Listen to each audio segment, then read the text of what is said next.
CBS Sports welcomes you to the following presentation of the National Football League.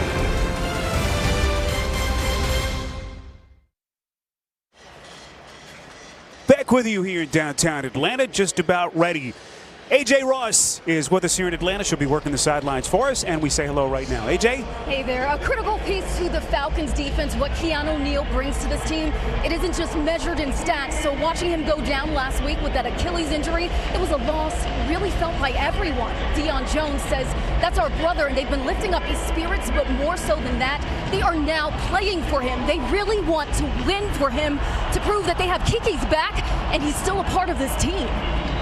AJ, such a massive loss for this defense, and they've been here before. Of course, Neal, who went to the Pro Bowl in 2017, basically missed all of last season. Dan Quinn actually recruited him while he was a college assistant at the University of Florida. Didn't end up coaching him because Quinn, of course, moved on and left. But says everyone felt the emotional kind of pull after seeing their leader go down. There is Mike Vrabel, Quinn's counterpart, three-time Super Bowl champion as a player. Hard to believe his 14th season as a coach in the NFL. Atlanta won the toss, they defer, and so Tennessee will have the football to start.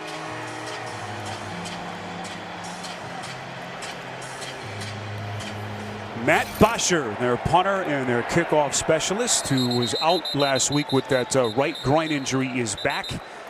Certainly makes Dan Quinn feel a little bit better about his special team. So here comes Marcus Mariota. Boy, did he get whacked around last week. He had 9 sacks against that Jacksonville team. He's had about 9 days to lick his wounds and get himself physically ready here for Atlanta. 9 sacks is quite a bit, but that's kind of been the story of Mariota here in the last couple seasons. He's taken a lot of abuse back there, and think about the fact that he dropped back to pass 40 times in that game. They'd love to have a little bit more balance in this offense as they attack the Atlanta Falcons. Man in motion is Corey Davis, who has been quiet the last couple of weeks. Mariota to the air to get the party started. It is Davis on the catch, run out of bounds at around the 39-yard line. And that'll be a Tennessee first down, exactly the way they wanted to get started. Talked about the lack of production to their wide receivers the last couple of years. It's a pickup here of 14. To me, that's key in this game is let's take a look at the drive starters for Tennessee. How do they start their drives? Can they pick up yardage? Can they pick up a first down to get a new set of downs and get that offense in rhythm? I think that's where they've really struggled here in the first part of the season. Only the 7th catch of the year for Davis. This is Derrick Henry, who last week was limited to just 44 yards on the ground. Nicely played by Allen Bailey, the free agent acquisition coming over from Kansas City in the offseason. It's a loss of a couple. As we take a look at the defensive starters for Atlanta, had some major penalty problems. Dan Quinn trying to clean things up, but he said watching the film of that game last week was uncomfortable for us on Monday morning. We'll see how they come back here in week 4. 2nd and 12, Tennessee from around their own 38. Mariota throws across his body. Tough throw in the direction of Adam Humphries, their free agent acquisition, who finally kind of broke through last week. He had really struggled through the first couple of weeks of the season. Last week, 6 catches, 93 yards, as it'll be 3rd and long. Well, we already talked about the importance of first down. You see, on the first down of the game, they get 10 yards, they pick up a new set of downs. First down, they were not successful, and now they're at a familiar place. How many times have the Tennessee Titans this season been in 3rd and 10 or more yards? It's been more than any team in the National Football League.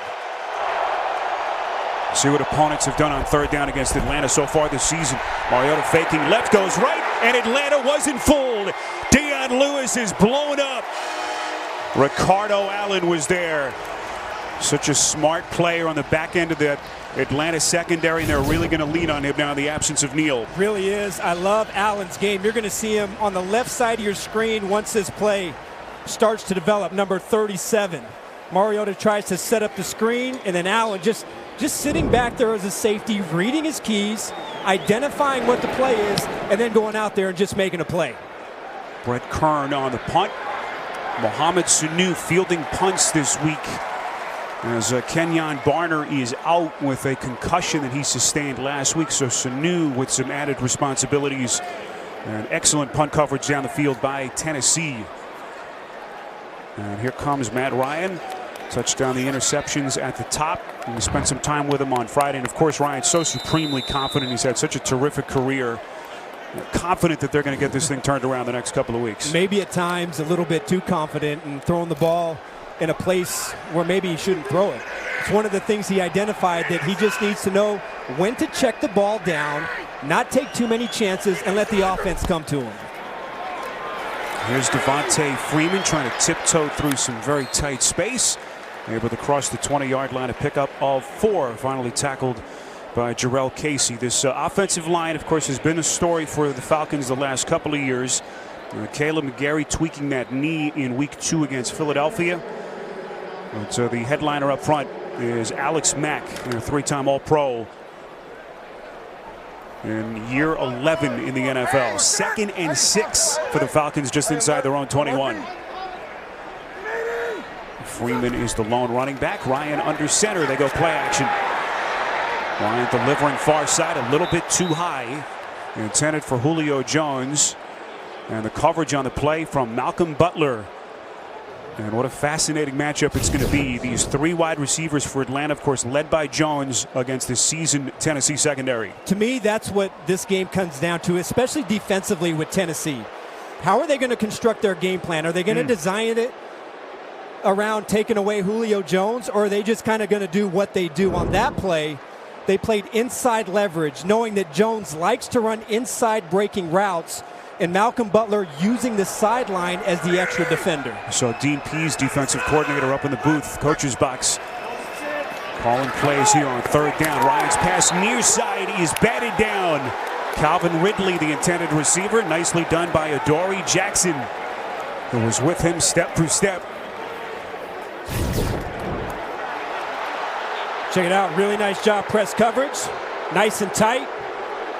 You know, a lot of Falcons fans inside this building thinking that maybe it's a potential pass interference call, but sometimes when it's press coverage and it's a quick throw, there's going to be some contact. So Bosher back on to punt. Have to keep an eye on him with that groin injury. Not a lot of leg on that one, only 35 yards. And Humphreys with the fair catch. So Mariota and Tennessee will have excellent starting field position when we come back on CBS. There's Brett Kern. Tennessee has gotten their money's worth. Let's see how many times they've punted here. 20 punts in the first 3 weeks. Right at the top of the NFL, Derrick Henry formation. And fake to him over the middle. It is caught. That's the rookie A.J. Brown. He's still going. Brown showing the wheels to the 10 to the 5. And he's in for the touchdown. An electrifying catch and run, 55 yards to get Tennessee in front.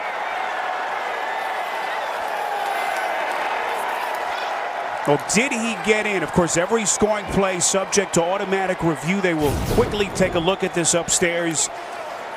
Did that ball break the plane of the end zone or the pylon? That's all that's needed, and it looked to be good from that angle. And Adam, we think this one's going to stick. This is exactly what Tennessee needed. Quick passing game on 1st down to get the drive started, and they went after the Falcons' best cornerback in Desmond Trufant. Outstanding by A.J. Brown with the catch and run. They drafted A.J. Brown in the 2nd round with the hopes that he would give them that big play home run threat, something that this offense has severely lacked the last couple of years. He had those 2 catches of 40-plus yards in the opener, kind of quiet last couple of weeks, but boy, what a play there by the rookie Brown out of Mississippi. And the point after by Cairo Santos is good. Mariota delivering, and then A.J. Brown doing the rest for Tennessee.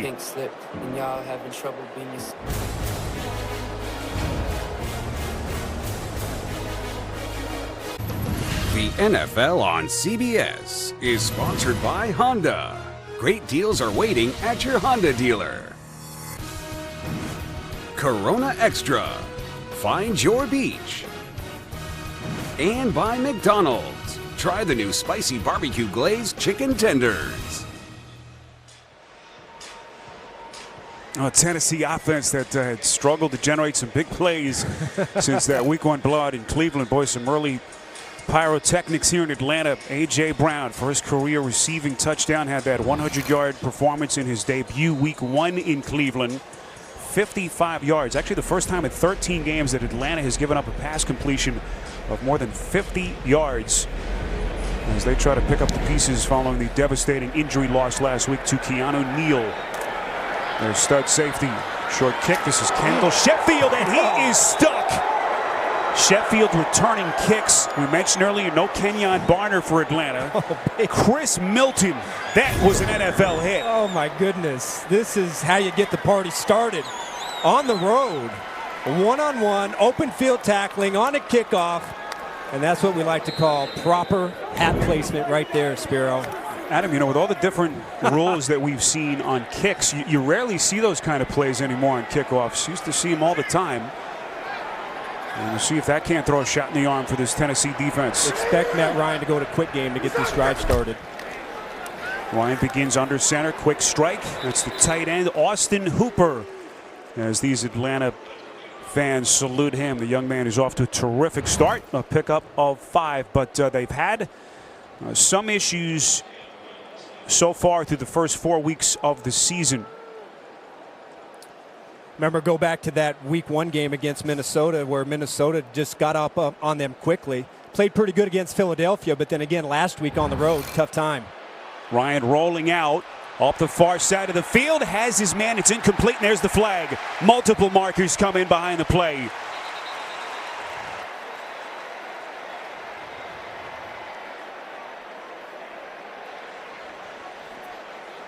Logan Ryan on the coverage of Mohamed Sanu. John Hussey is our referee. It looked like initially Logan Ryan was not playing the ball, but I would like to see that again to see if just at the last moment he turned his head. Illegal use of the hands to the face. Number 25, that penalty is declined. Pass interference. Defense, number 26. That ball plays the spot of the foul. Automatic. First down. All right, so they decline the first and take the penalty against Logan Ryan. Easy decision for Dan Quinn as they now move inside Tennessee territory. It's a 32-yard penalty. You see Ryan just at the last moment turn his head, but it was not enough. Secondary has done a pretty good job in the passing game in limiting big plays this season, but against this offense, anything's possible. Here's Devontae Freeman, who kind of broke out last week. We hadn't seen that dynamic Freeman game in quite some time. Of course, he was limited last year, basically just played 2 games, hurt in the opener, tried to play week 2 before they shut him down. But last week, 88 yards, most as he's had since week 15 of 2017. When you study their run game, it's a feast or famine run game, meaning it's been kind of big play, either 15 yards or more, or it's been a negative play. For the Falcons, they need to get more consistent 4- and 5-yard runs to mix in there to really get this offense on track and in rhythm. 2nd and 9 from just outside the Titans 47. Ryan up the seam. It's complete. Hooper. That's his second catch. It's a big one inside the Titans 20-yard line. A pickup of 28. We got zone coverage with the free safety cheating over here to Julio Jones. And then they're just going to run the tight end right up the seam. Nobody carries the tight end up the seam, and Matt Ryan gets that ball out of his hands and into his tight end's arms. Now, this is the part of the field for the Falcons where they just haven't been good. Take care of the football right here and make sure you have another chance to play it down. Ryan on first down. They protect him well. This is Sanu. Able to duck his way inside the 10-yard line. Tackled by Harold Landry. It's a pickup of 9. Ryan has been so efficient in his career in the red zone. 209 touchdowns, just 20 picks in his career. But he has thrown a couple of red zone INTs so far this season. And now you've got a kind of an open playbook here on 2nd and 1. One thing that you've seen in the last couple weeks is when they get in this part of the field, they like to use a lot of bootlegs. They like to get Ryan outside the pocket. Oh, and I think he likes to target Julio Jones when he gets in this part of the field as well. That incredible touchdown catch last week. Here's Ito Smith. Concussion last week. He was just cleared right around the middle of the week. Had his first full practice on Friday. And he will set up the Falcons with a 1st and goal at the 1. A pickup of 10. Well, he's made most of his impact in the passing game. This time they run a little inside zone. in the backside of that offensive line, gets the cutoff block and read beautifully by Ito Smith.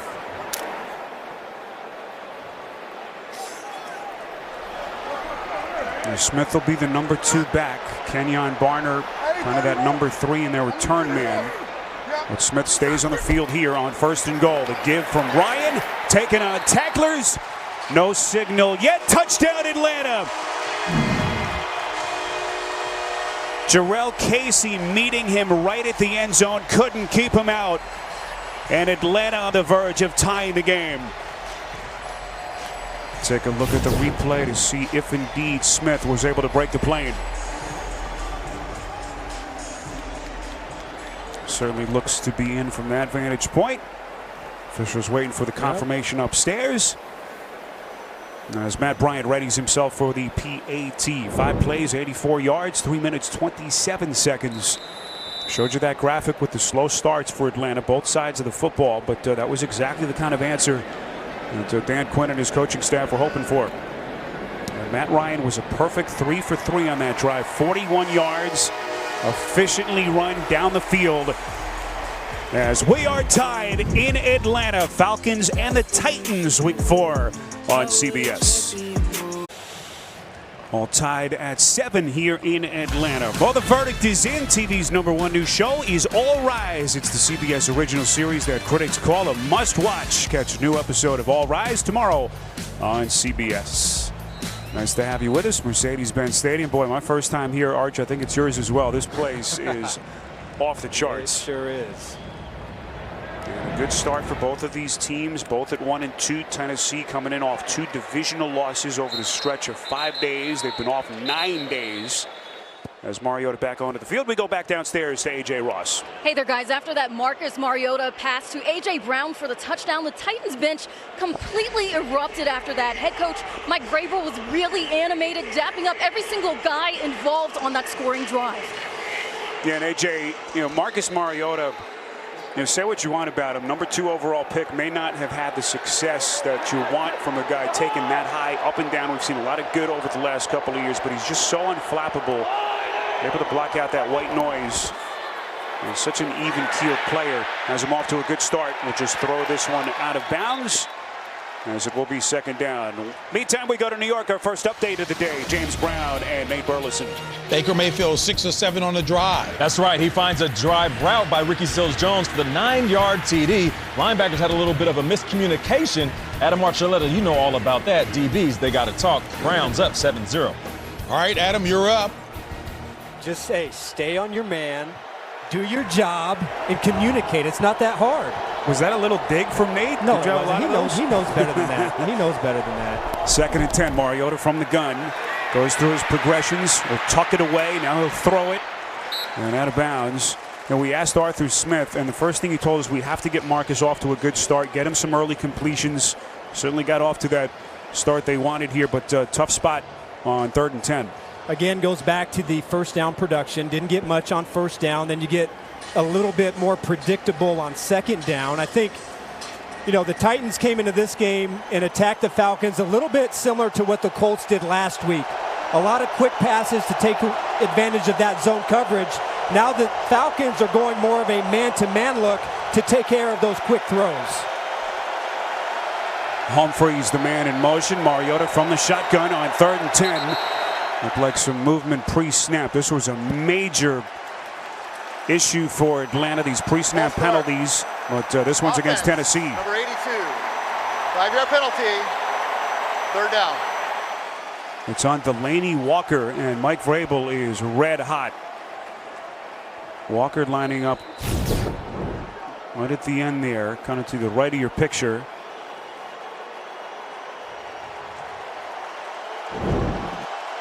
Tennessee, 9 penalties last week, kind of an outlier. This has been a disciplined team since Mike Vrabel took over last season.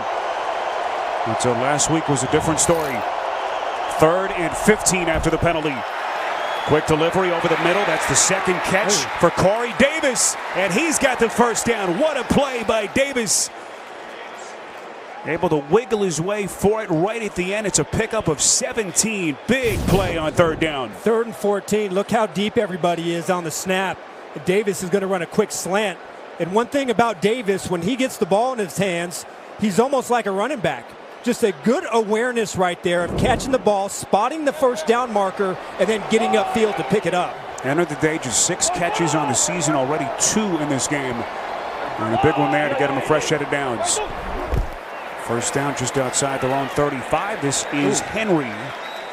And it's always fun to watch Derrick Henry. You look at him, he's solid, 250 pounds. He's such a menacing guy, but he's unique in that he can get to the outside really with the best of them in the NFL. It'll be interesting to see as we take a look at this. Only 2 rushes in this game, 7 passes by Tennessee, which I think is a good changeup for them as a tendency breaker. But it's going to be interesting to see how Tennessee attacks the Falcons on the ground. Do they use their outside game, which Henry is so good at, or do they do what the Colts did so well last week and really get some good tough yards inside against the Falcons D? We move past the 7-minute mark, first quarter. Run option play here. Mariota first down sprint. Well, we know how dangerous he can be once he gets into some open space. 11 yards on the first down run by Mariota. It's a tough play, especially when you have a lead blocker. Watch 85, Mike Cole Pruitt. He's the lead blocker right there, and he gets just enough of the Falcons linebacker, Devondre Campbell, to give Mariota the corner.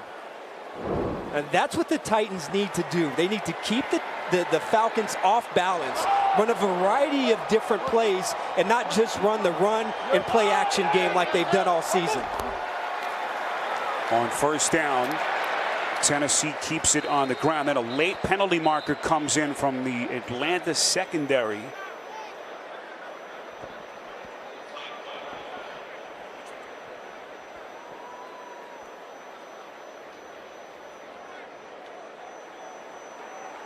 Holding. Defense, number 96. 5-yard penalty, enforced from the end of the run. Automatic, first down. That's on Davison on another critical penalty against Atlanta's defense. Back to New York update, JB and Nate. Under the category, give the drummer some. That's right. The whole band getting involved. That's J.C. Jackson with the block punt.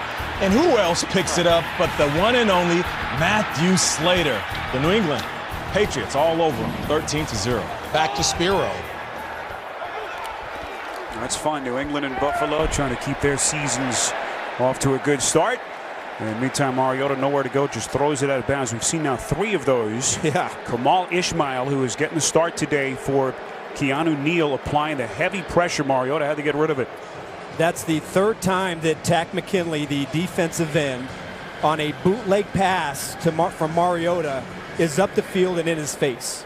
So right now, that play isn't exactly working for the Titans. And when you get a defensive end go upfield that fast, maybe the backside zone could be open for Dion Lewis or Derrick Henry. Hey, Joey, drag it.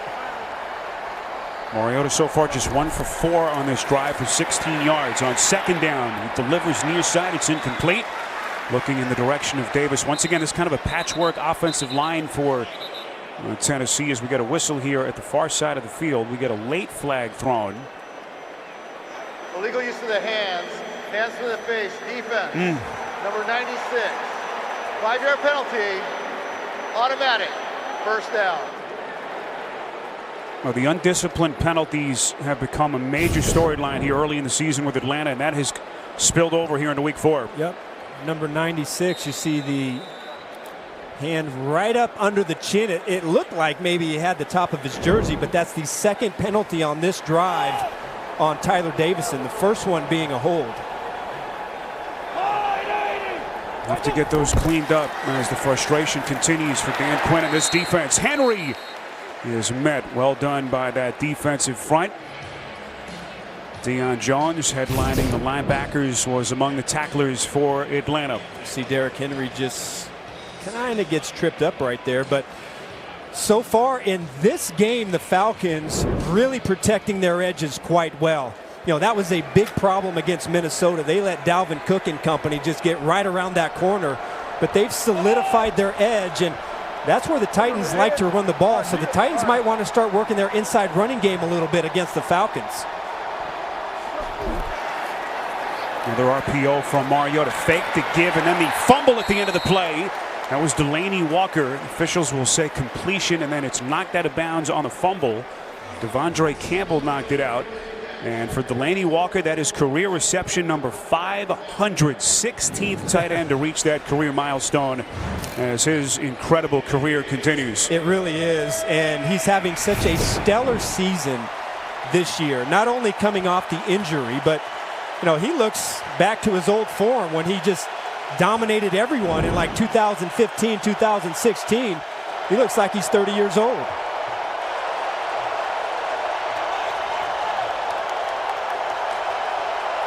Play clock down to 1. Here's Mariota, 3rd and 7, far side. Need the 29, and Humphries has it.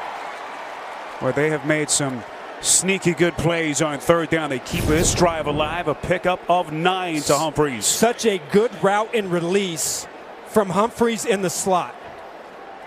Just excellent job in gaining the outside leverage on the defensive back. Clean pocket, nice decisive decision from Mariota, and he puts it right on target for Adam Humphries to pick up the 1st down. That's the passing game, the quick passing game that we haven't seen this season from the Titans. And he is spreading the wealth so far. 5th different receiver to catch a pass for Tennessee already here in the quarter. Davis in motion, running play called by Arthur Smith. Henry bounces to the outside. This is what makes him so unique. A guy with that size and power, Adam, that can get to the edge. Tackled finally by Isaiah Oliver, a pickup of 16. Did you see what Oliver did? He stopped his feet. Watch how quickly he stops his feet. You've got to take up the space. He stops his feet 5 yards from Derrick Henry. And you've got to know that Henry, yes, he's a big back, but he is looking to bounce it. And you've got to know when he hits the edge, he's going to set you up, and then he's going to try and run right around the corner. You've got to be aggressive and attack the outside leg of Derrick Henry if you want any chance of tackling him in the open field. Another run here on 1st down. This is where Tennessee is so efficient. 41 straight drives in the red zone, Arch, without a turnover. That's the 3rd longest streak in the NFL behind Arizona and Houston. But they know on the road they got to bounce these in for touchdowns. And if you study the Titans, you know that tight ends are the ones that come up big. Delaney Walker, they like to get creative. You certainly look for, it hasn't worked in this game up to this point, but you look for Arthur Smith, the offensive coordinator, moving the pocket and trying to get Mariota on the edge for maybe a run-pass option and get outside the pocket. Mariota, the little hitch, going end zone. It is caught. A.J. Brown for the touchdown. And his magnificent start to the day continues.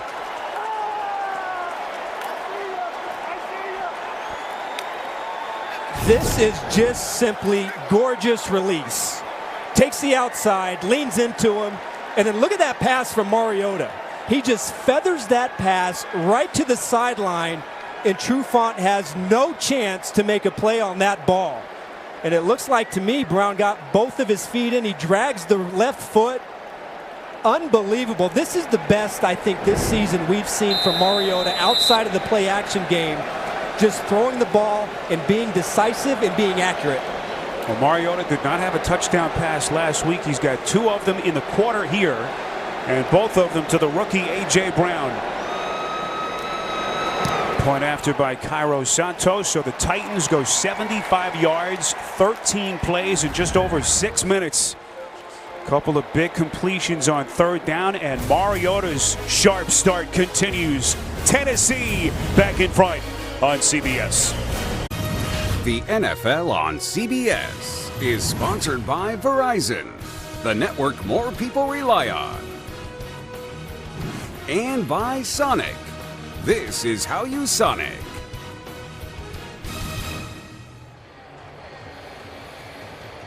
A great moment. Head coach Dan Quinn hosting a Merging Vets and Players workout, also known as MVP. It pairs combat veterans and former athletes with the idea that after the uniform comes off, both groups need help finding purpose. Coach Quinn helping to donate $75,000 to kick off the start of the 4th chapter of MVP here in Atlanta. Terrific initiative there by Dan Quinn, who has become such a beloved member of this city and, of course, this franchise. Sheffield taking a knee in the end zone as this place gets awfully quiet for the offense to come onto the field. As Arch, Tennessee kind of throwing down the gauntlet, and so far a quiet start for that man, Julio Jones, who is just 4 yards away from 11,000 for his career.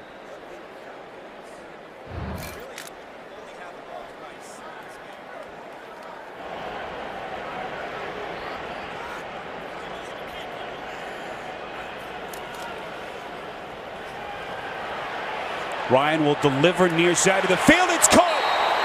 And right on cue, it's Julio Jones as it quickly attacks that Tennessee secondary. A pickup of 20 for his first catch. And with that, Jones surpasses the 11,000-yard receiving mark for his marvelous career.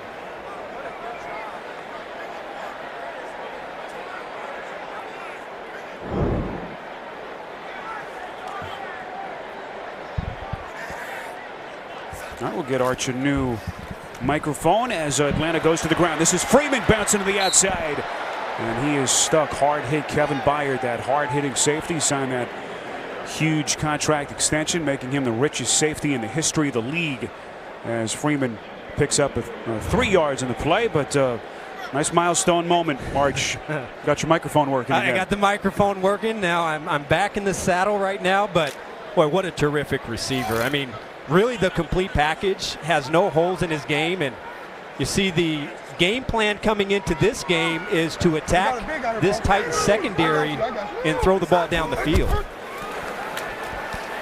Ryan to the air here, threw it a little bit behind Austin Hooper. One of the few times they haven't been able to connect. 3rd and 7. Hooper had that big game last week, the 2 touchdowns. First multi-touchdown game by a Falcons tight end since our old friend Tony Gonzalez all the way back in 2013. 3rd and 7. When you study this offense, you really can't get a beat. Now, certainly you know that Julio Jones is going to get his targets, but Matt Ryan does such a good job of getting the ball to so many different people. There's Dirk Cutter right there, the offensive coordinator, but almost anybody in this offense on any given down can receive the football, so it's hard to get a tendency on what they're trying to do. Ryan's pass on 3rd down. Over the middle, it's Hooper. All the way down nearly to the Tennessee 35-yard line. Nicely done. Quick delivery. Ryan knew exactly where he was going with the football. A pickup of 16. And this kid Hooper has quickly become one of Ryan's favorite targets. As Ryan says, he does all the dirty work. Really good job just finding the zone coverage. What Ryan saw was the inside linebacker sprint to the other side, and that's what left a huge void in the middle of the field. Ryan drafted in 2016. Got off to a slow start. Had to finish classes that summer of 16. But, boy, he has really kind of built up to this moment as Freeman picks up a minimal gain on 1st down, tackled by Daquan Jones. But this kid Hooper, they feel like he's got a very, very bright future in front of him.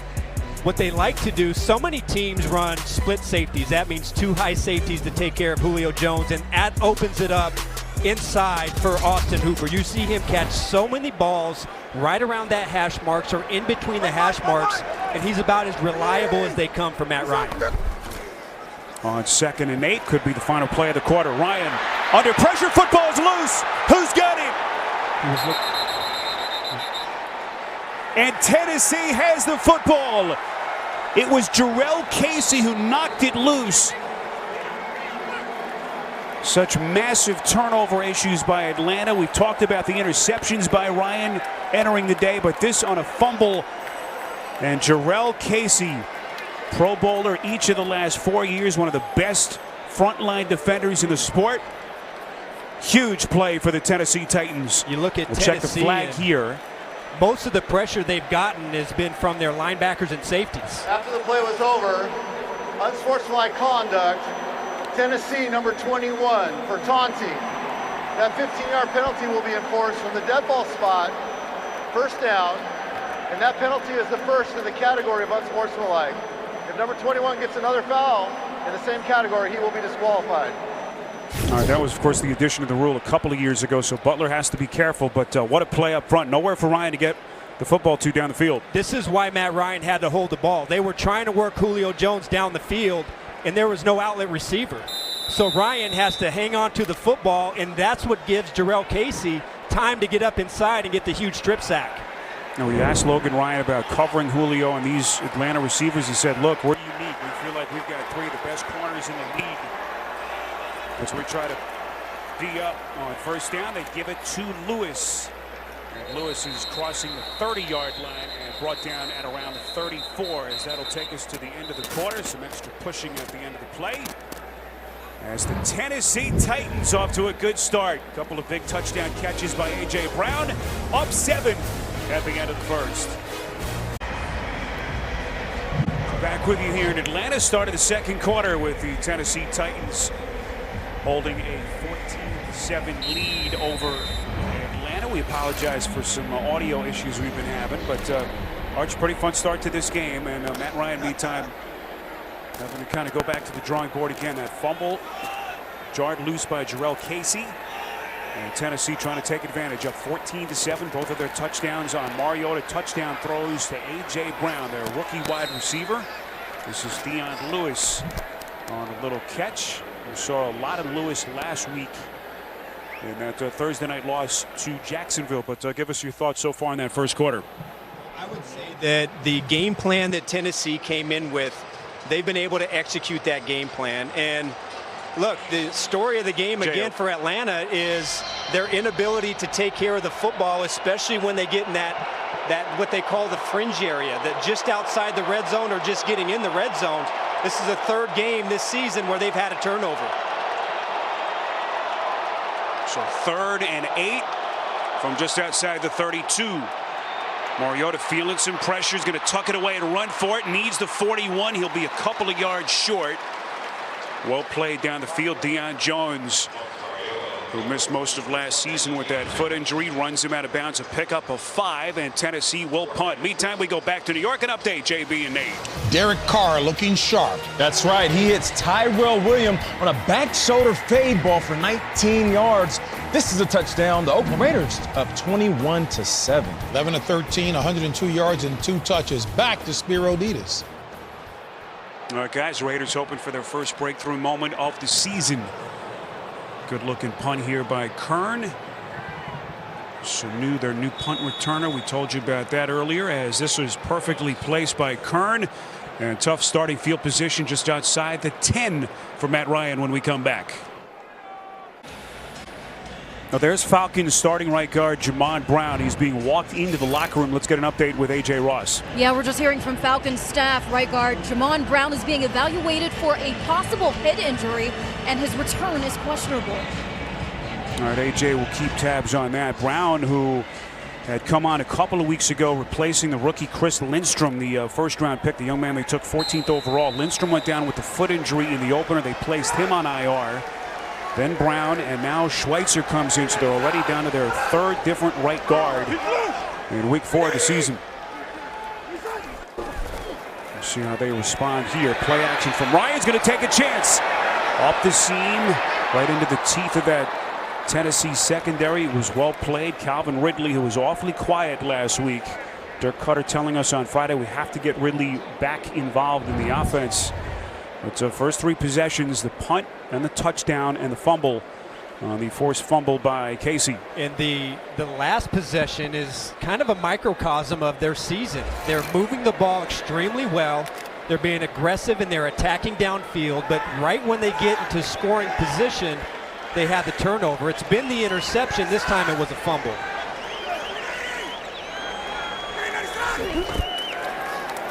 Ryan the give here to Freeman, and he's going backwards. Terrifically played by Wesley Woodyard, the ageless linebacker, year 12 in the NFL. Grew up about 60 miles away from here in LaGrange. Led them in tackles last season. Typically you see Woodyard coming right through the line of scrimmage. He has been a terrific blitzer in his time here as a Tennessee Titan. Had 4.5 sacks a season ago. Now kind of more of a role player, but always a threat to penetrate and get into the backfield.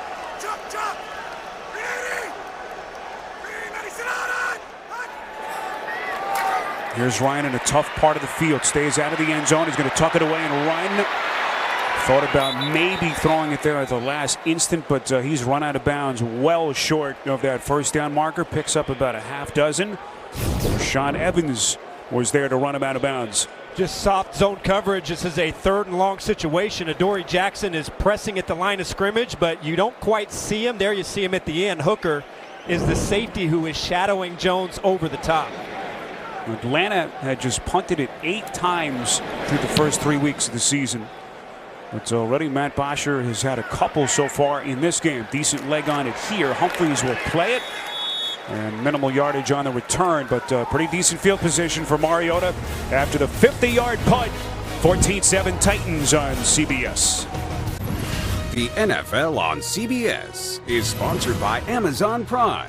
One-day delivery on millions of items with Prime. Modelo, a taste that's pure gold, brewed for those with a fighting spirit. And by Geico, 15 minutes could save you 15% or more on car insurance. Spiro Ditas, Adam Archuleta inside Mercedes-Benz Stadium here in Atlanta. 7-point lead for Tennessee. Nice to have you with us. A couple of cranky teams here in week 4 trying to get their seasons right. Mariota protected well, has his man, and this has been the star of the show for Tennessee till this point. The rookie A.J. Brown, a couple of touchdown catches in the first quarter. And boy, those wide receivers, you talked about the lack of production. Different story so far. Great catch and run, 55 yards to really start the game for A.J. Brown. And then Corey Davis, who has kind of been absent from the offense. Big third down conversion on 3rd and 14. And then just an absolute beauty to A.J. Brown for his 2nd touchdown of the game and another one across the middle. I would say this is the passing game that the Titans need to have to be a balanced offense. Look at Brown's numbers. The 3 catches, 94 yards. Of course, most of them coming on that touchdown catch. And, you know, we've talked about Mariota doing the bulk of his damage off play action. We've seen him now from the pocket make some pretty nice throws. But look at what the wide receivers have done so far here in this first half. To me, that was the glaring weakness of this offense in the first part of the season. You know, Delaney Walker has been exceptional this season. They've run the ball at times. They've been really good in the play action game, but just no production from their wideouts. And what I like about what Mariota is doing in this game is he's spreading it around and not just giving it to one receiver. Mariota delivering a strike. Quick delivery again. That was a focal point in our conversation with Arthur Smith. There's a 3rd down coming up. But yeah, this is a team that's kind of slowly taken the attitude of their head coach. Mike Vrabel was intense yesterday. He had this team business-like all week, getting ready for a big one here on the road in week 4. It's a big 3rd down here. And if I was Tennessee, one guy that we just haven't seen have a huge impact in this game is Dion Lewis, number 33. Now, he is split out and he's playing in the slot, but they might have a nice matchup with Atlanta inside to go to number 33. See where Mariota wants to attack here on 3rd and 3. Pocket starts to collapse. Mariota stays in there and it's incomplete. Trying to get it to Davis. And say what you want about Mariota, Arch. He will stick in there in the face of pressure and take those hits as Davis couldn't squeeze it. Yeah, looking at Dion Lewis. Great job by the linebacker right there, Deion Jones. And that's what the Falcons need, and that's what they didn't get last week. That's just a drop by Davis. I thought that maybe Casey came over and got that ball out, but it's an opportunity right there. You can't ask Mariota to make a better pass there on 3rd down. Well, Tennessee has had major issues with drops so far this season. Had 5 in a game just a couple of weeks ago. The field goal, I beg your pardon, by Cairo Santos is good on a 45-yarder as Tennessee extends their lead. We'll come back to Atlanta in 30 seconds after this from AT&T. 45-yard field goal by Cairo Santos as Tennessee extends their lead to 10. A reminder coming up, the Verizon Halftime Report. JB and the crew standing by. Phil, Nate, Boomer, and Coach Cower. Get you all the latest scores and highlights. It's all to come on the Verizon Halftime Report. Mention the drops for Tennessee. They entered the day tied for 3rd most drops in the league. With Buffalo, the Rams, and the Steelers, 6 of them entering week 4. As Kendall Sheffield will play it a couple of yards deep from his own end zone. Sheffield breaks the initial tackle. Able to cross the 25-yard line. Nicely done as he's run out of bounds just short of the 30. A return of 29 yards. We talked about the battle between the Tennessee secondary and Julio Jones. Arch, what have you seen? So far, he's been a non-factor. Good coverage there by Malcolm Butler. Kenny Vaccaro underneath. Mixing in some zone, mixing in some man coverage. And it's forcing Matt Ryan to go to other players. that one catch right there on the sideline. But so far, the fact that Julio Jones has not been a factor in this game is a really good sign for that Tennessee secondary. Here's Freeman. You know, we asked Logan Ryan about facing Julio. Of course, he had a couple of weeks to prepare for him. They played against each other in the Super Bowl a couple of years ago, and Ryan was with New England. But you know, Ryan says, you know, he's so good, he's so big and so fast. But I know that with all these star wideouts, that at the end of the day, they need to get to a spot. And if I can get to that spot first, I can win. And that's where the film study comes in. You read their splits, you read their release, you read the formation, and it kind of gives you a bead. But you still have to go out there and make a play, and it's really hard to make a one-on-one play with Julio Jones. Ryan on 2nd and 7. Wobbly pass, and it's incomplete. It was deflected. Jones couldn't make the catch. That was tough, and you see Julio kind of shaking his head. It'll be 3rd and 7. There's once again things a little bit ragged for this Falcons offense. He was wide open running across the field. It was Jayon Brown. And he knows it right there. I mean, this wide receiving core, they've been so good at catching the ball. I don't know if they've had a drop before that one this season. And certainly that is not a typical play that you see from Julio Jones, but a huge missed opportunity for the Falcons. Just a great play by Brown to get a fingertip on the football. That pass this time is caught. Jones just does what he does. Snatches it in traffic. Adoree Jackson was the man in coverage. And a guy like Julio just never seems to be covered. First down, Falcons. Yeah, and this is what makes it so hard. You can be in great position, but how strong his hands are at the point of the catch. He's got legitimate track speed. He runs great routes, but then when it comes down to competing for the football, not many people are going to win that one-on-one battle with Jones on the sideline. You think of guys who are as good at the point of attack.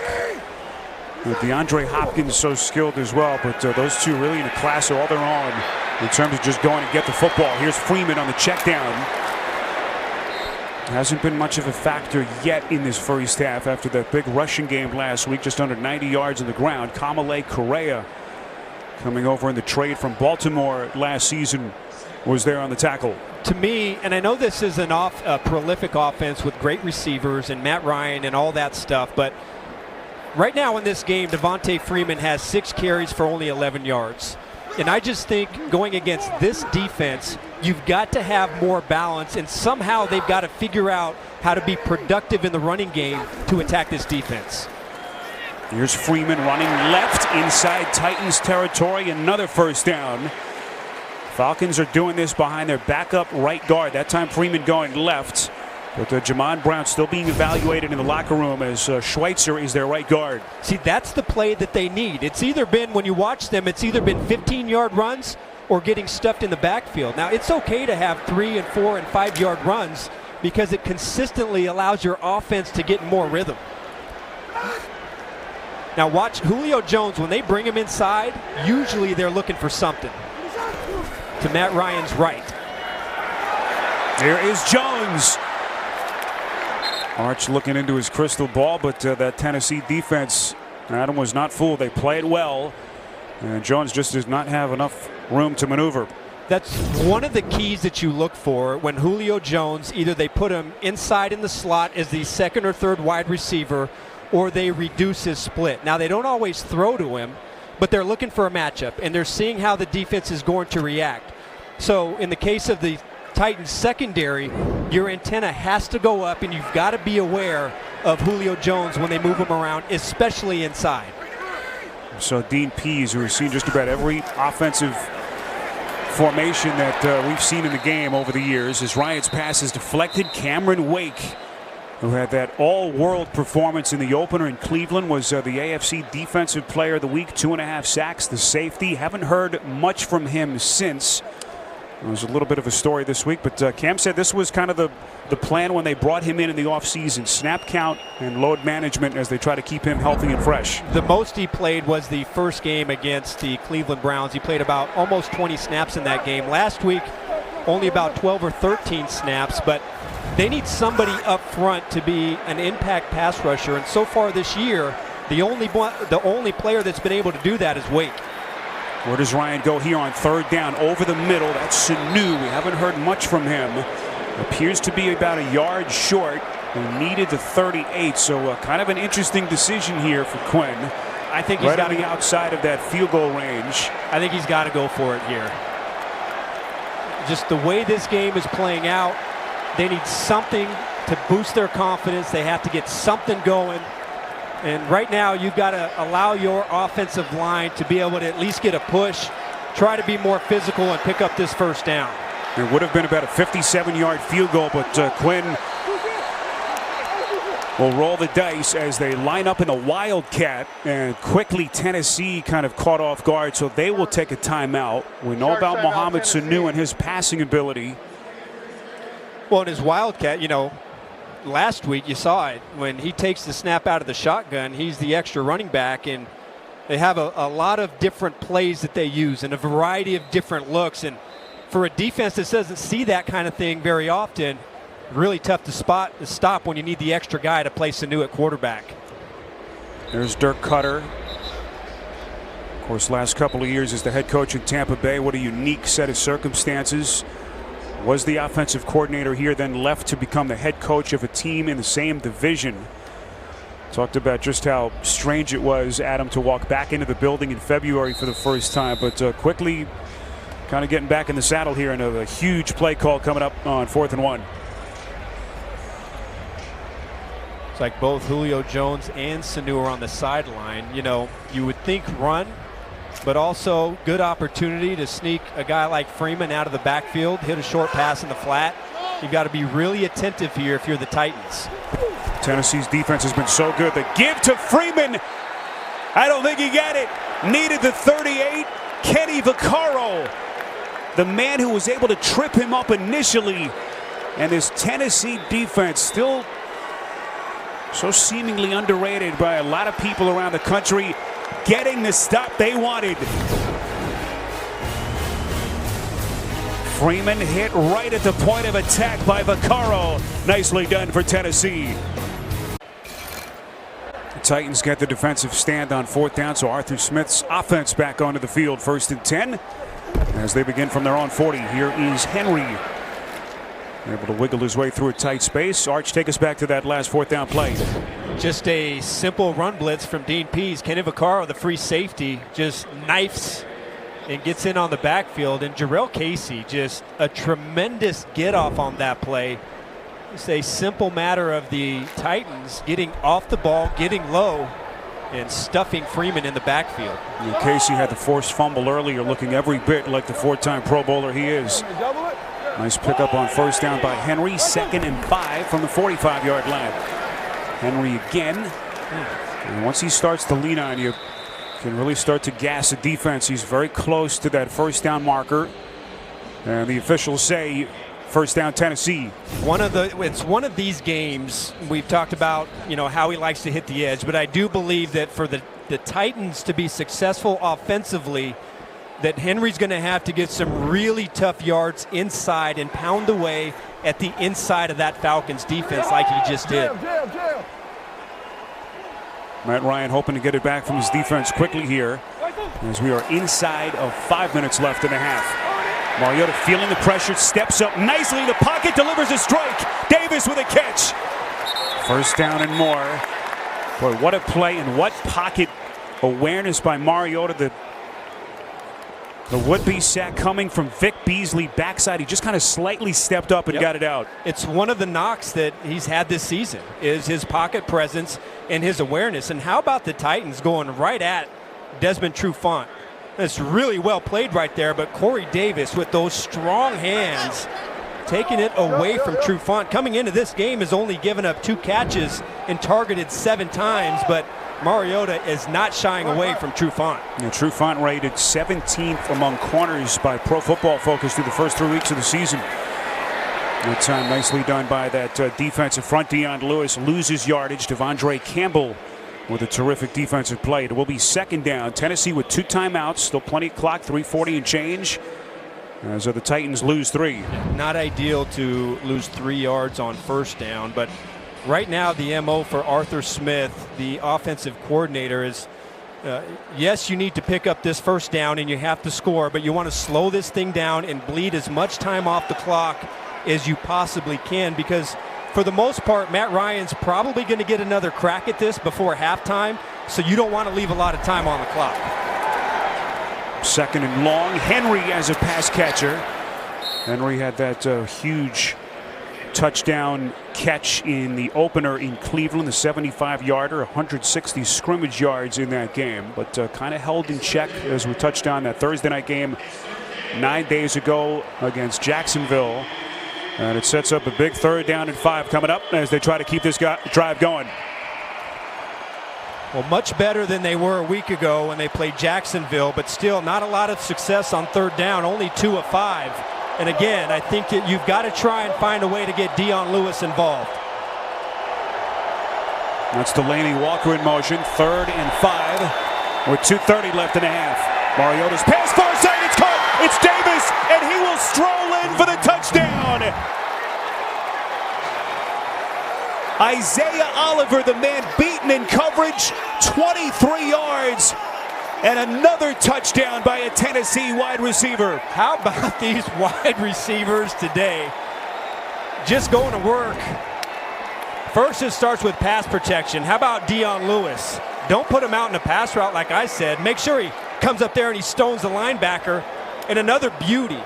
Mariota perfectly leads Davis to the sideline where he can separate from Oliver. Great timing right out of his break. And then the catch and run to top it off. 23 yards on the touchdown catch from Corey Davis. 5th overall pick a couple of years ago. Not quite off to the career start they were hoping for. But he's got his first touchdown catch of the season. And the 5th of his young NFL career. Point after by Santos is good. 6 plays, 60 yards, and all Tennessee here in Atlanta. We'll break back in 30 seconds after this from Progressive Insurance. Boy, who said these Tennessee wide receivers haven't produced? 3 touchdown catches. They are up 17. Another reminder to keep it here. The Verizon Halftime Report comes your way next. JB and the fellas standing by in New York. Take you around the league. Week number 4. It's all coming up next on the Verizon Halftime Report. Spiro, the passing game looks so much different, doesn't it? For the Tennessee Titans, more of a timing passing game, not just relying on the play action. And Corey Davis had a drop on 3rd down, but how big has he been in this game? And look, they've spent some high picks on wide receivers here in the last few years. If they can get Corey Davis and A.J. Brown to consistently play at this level, this offense could be pretty good. Well, how about Mariota outdueling Matt Ryan till this point? Mariota 14 of 19 for $189 and the 3 touchdowns. Well, we showed you that graphic earlier. First half issues for Atlanta. Really both sides of the football, and this early season trend continuing here into week 4. Yeah, going into this game, they felt like a lot of those issues came because they were on the road, and they thought that, coming back in their stadium, being here in front of the home crowd, that was going to take care of some of these issues. But, Matt Ryan said it. They don't know if they've really played with the lead at all this season, and so it puts the offense in a really tough spot. You can hear those boo birds here in Atlanta. Haven't had much to cheer about as Austin Hooper, one of the featured targets so far in this first half, tackled by Jayon Brown. It's a pickup of 10 and enough for a first down. Falcons have all 3 timeouts. They'll try to get one more play off here before the 2-minute warning. Ryan steps into the pocket, throw it behind the intended receiver, but it's caught by Jones as he snatches it against Malcolm Butler. 2-minute warning, 17-point Atlanta deficit. You're watching the NFL on CBS. The NFL on CBS is sponsored by The Home Depot. More saving, more doing. And by State Farm. Talk to an agent today at 800-STATE-FARM. Skyview, Atlanta, just across the street from Centennial Park on another hot and muggy day here in Atlanta. Temperatures just around 90 degrees outside. Nice and comfortable here inside the dome. Mercedes-Benz Stadium, roof is closed. As Ryan goes right back to Hooper. And look at the tight end leapfrog the defender. He extends and appears to have enough. It was Logan Ryan who he went airborne over. This kid's so versatile. A pickup of 7. Versatile and reliable. What I like about what the Titans are doing defensively, and this is kind of Dean Pease' calling card, is they just mix up their coverages. Very rarely will they play two coverages, 2 snaps in a row, and it really forces Matt Ryan to go through his progressions. See, Atlanta has all 3 of their timeouts left. Buck 50. Now time management so critical. Ryan up the seam, a little bit too much on it. Boy, took a hit from Cameron Wake. And you see Ryan trying to shake the cobwebs off. Wake coming in a hurry. Right in the strike zone, too. Perfect hat placement for Cameron Wake. Well, Wake can still come with that heat at the age of 37, 11th season in the NFL. Just an incredible career. Undrafted, played in Canada before finally catching on in Miami. 2nd and 10. Atlanta working just inside their own 45. Ryan quickly goes to the check down. It's Freeman. Will get out of bounds here, so they still have all 3 of the timeouts in their back pocket. And obviously 2 down territory, you'd think, with a 3rd and 5 coming up. Yeah, they still have 3 timeouts, 1 minute and 42 seconds. That really isn't a huge issue for Atlanta. It's picking up this 3rd down. They've only been 2 for 5 on 3rd downs in this game. So they've got to find a way to keep this drive going. And I'm not so sure that this is going to be 2 down territory. The way the Tennessee offense is playing, just punt it I don't away. mean to disagree with your expertise there, Spiro, but I'd be careful with these Titans. Maybe getting ahead of myself. 3rd and 5. The pass from Ryan is caught. This is Sanu. But he is right there. Favorable spot. And it's a 1st down. What a play by Sanu. That time going at Adoree Jackson. The clock's still running. They've got all 3 timeouts still. $1:20 to play. Ryan from the gun. Underneath. This is Hooper. Almost the same spot and play we saw a moment ago. Run out of bounds by Jackson. It's a pickup of 9. And a 2nd and short coming up. All pass so far on this drive. Atlanta, one of 8 teams in the league that has not scored a point within the last 2 minutes of a first half through the first 3 weeks of the season. You know that on one of these next few plays that they're going to try and take a shot. They have to get an explosive play here. So the Titans are playing aggressively, but you can't be too aggressive. Could be a free play. You see the flag thrown. But Tennessee was there. Looked like Kamale Correa was the man who came across early. There are multiple flags, however. Another one thrown towards the end of the play, just in front of the Atlanta sideline.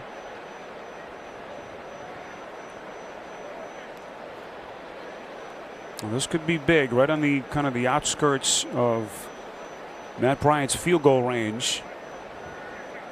As the Falcons hoping to salvage some points here before the intermission. Both by the defense.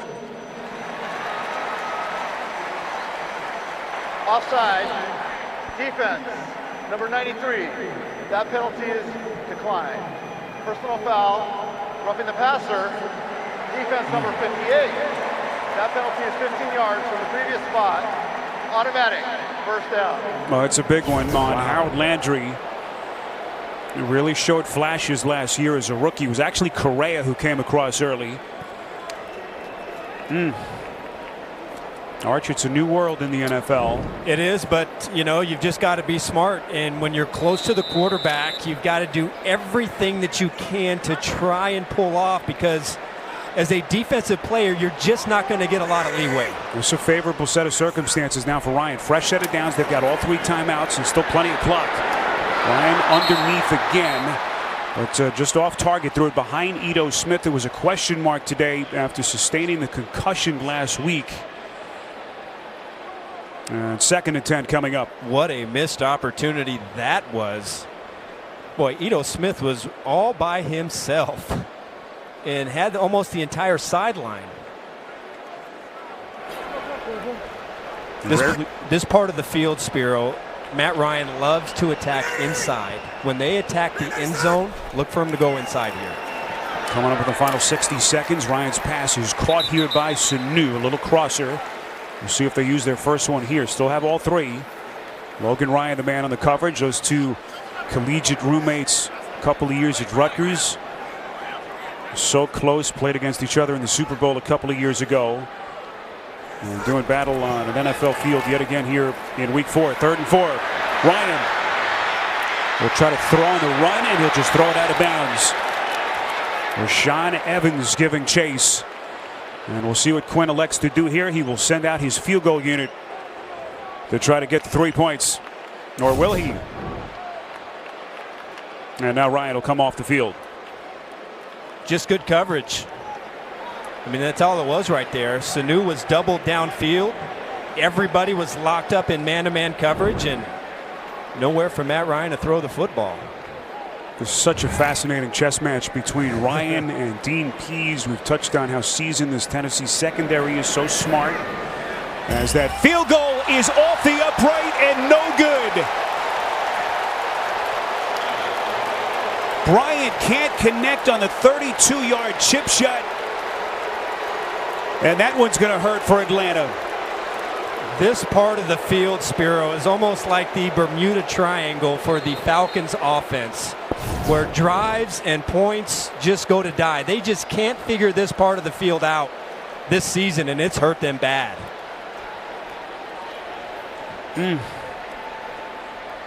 Bryant, the second oldest kicker in the league behind Adam Vinatieri. Now the frustration continues on that Atlanta sideline. Mike Vrabel will take it. Falcons will have the football to begin the second half. And no real reason to get greedy here if you're Tennessee.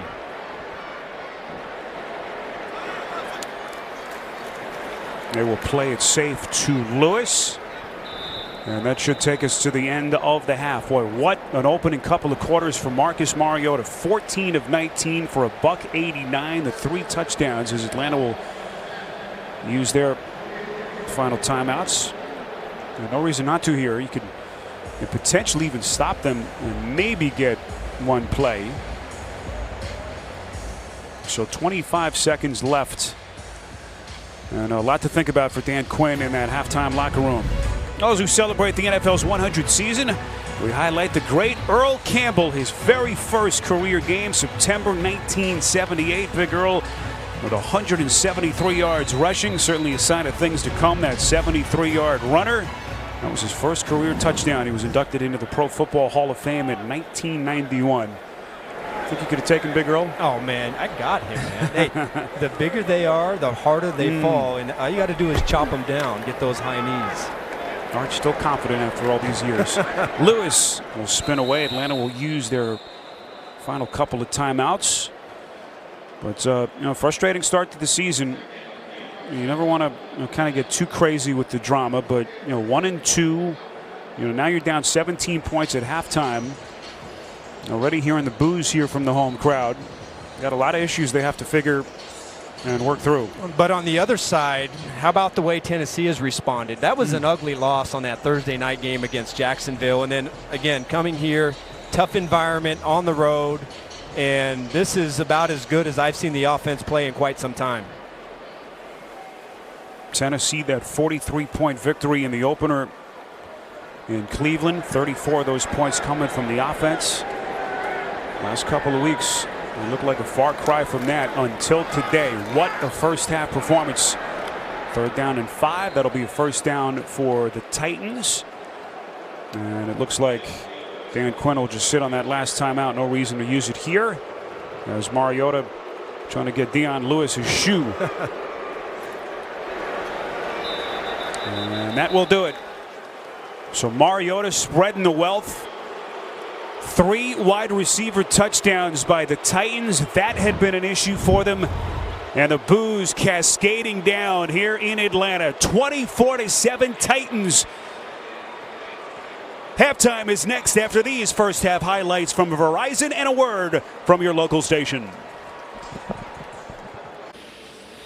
Oh, how about that halftime score? The Tennessee Titans coming to Atlanta and right now are putting it on the Falcons, up 17 points as we get ready for the 3rd quarter. Let's get you the first half highlight presented by DirecTV. A.J. Brown, the recipient from Marcus Mariota, and the rookie taking it to the house. 55 yards on the catch and run. And that would be just the start of his afternoon, as the rookie is over the 100-yard mark at halftime for his second 100-yard game in the first 4 weeks of his career. Spiro Ditas, Adam Archuleta. Wow. Surprised? I would say I'm a little surprised based on the first 3 games of the season, but we came into this game saying that the team that played the cleanest game had the best chance of winning, and so far it's evident the Titans have played the cleanest game. We also mentioned at the top the lack of production they've gotten from their wide receivers. Boy, they're hoping to build their future around these young 2 players, and they were off the charts. Exactly what they needed. A.J. Brown just getting the party started with a 55-yard TD. A beauty on the sideline from Mariota gives him his second one. And then Corey Davis, who has almost been absent this season from the lineup, made a strong appearance. And I would say that these wide receivers for Tennessee, they just outplayed the cornerbacks for Atlanta. This is a one-on-one game, and so far it's gone to the Tennessee Titan wide receiving corps. See the wide receiver production for Atlanta, such a big part of the story. And interestingly, most of the damage from Tennessee's passing game has come in the direction of Desmond Trufant, who it was really good the first 3 weeks of the season. A couple of INTs, rated at the top among corners, according to Pro Football Focus. As we go back downstairs, here's A.J. Ross. Yeah, I spoke with Titans head coach Mike Vrabel, who says they're getting the protection they want around Marcus Mariota. So that's how he's able to spread it around and hit the wideouts. And clearly, A.J. Brown and Corey Davis are getting it done today. Defensively, they're playing very physical. And if they keep that momentum going, he believes they can keep this lead going. Meanwhile, Falcons head coach Dan Quinn says the way they get back in this game is they need to do what they do better. He believes they attack better on offense, and they were happy with that last drive, field goal aside. Defensively, they need to force turnovers. All right, AJ, great stuff. And Dan Quinn, so overly positive, but knows they got to kick it into gear here. Critical juncture early in their season. Ryan to Freeman, little juke step, and a lot of open grass in front of him. Nice first down connection to get the second half going for Atlanta. Malcolm Butler finally there to run him out of bounds, but not before Freeman picks up 22.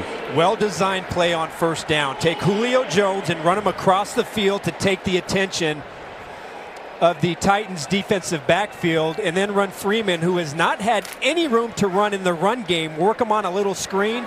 Really productive play on first down, and that's what they need to start this drive. I saw Julio just 3 catches for 34 yards in their first half. Hoping to put his imprint on this game. Freeman, this time on the ground, breaking the initial tackle, but terrific pursuit by that Titans defensive front.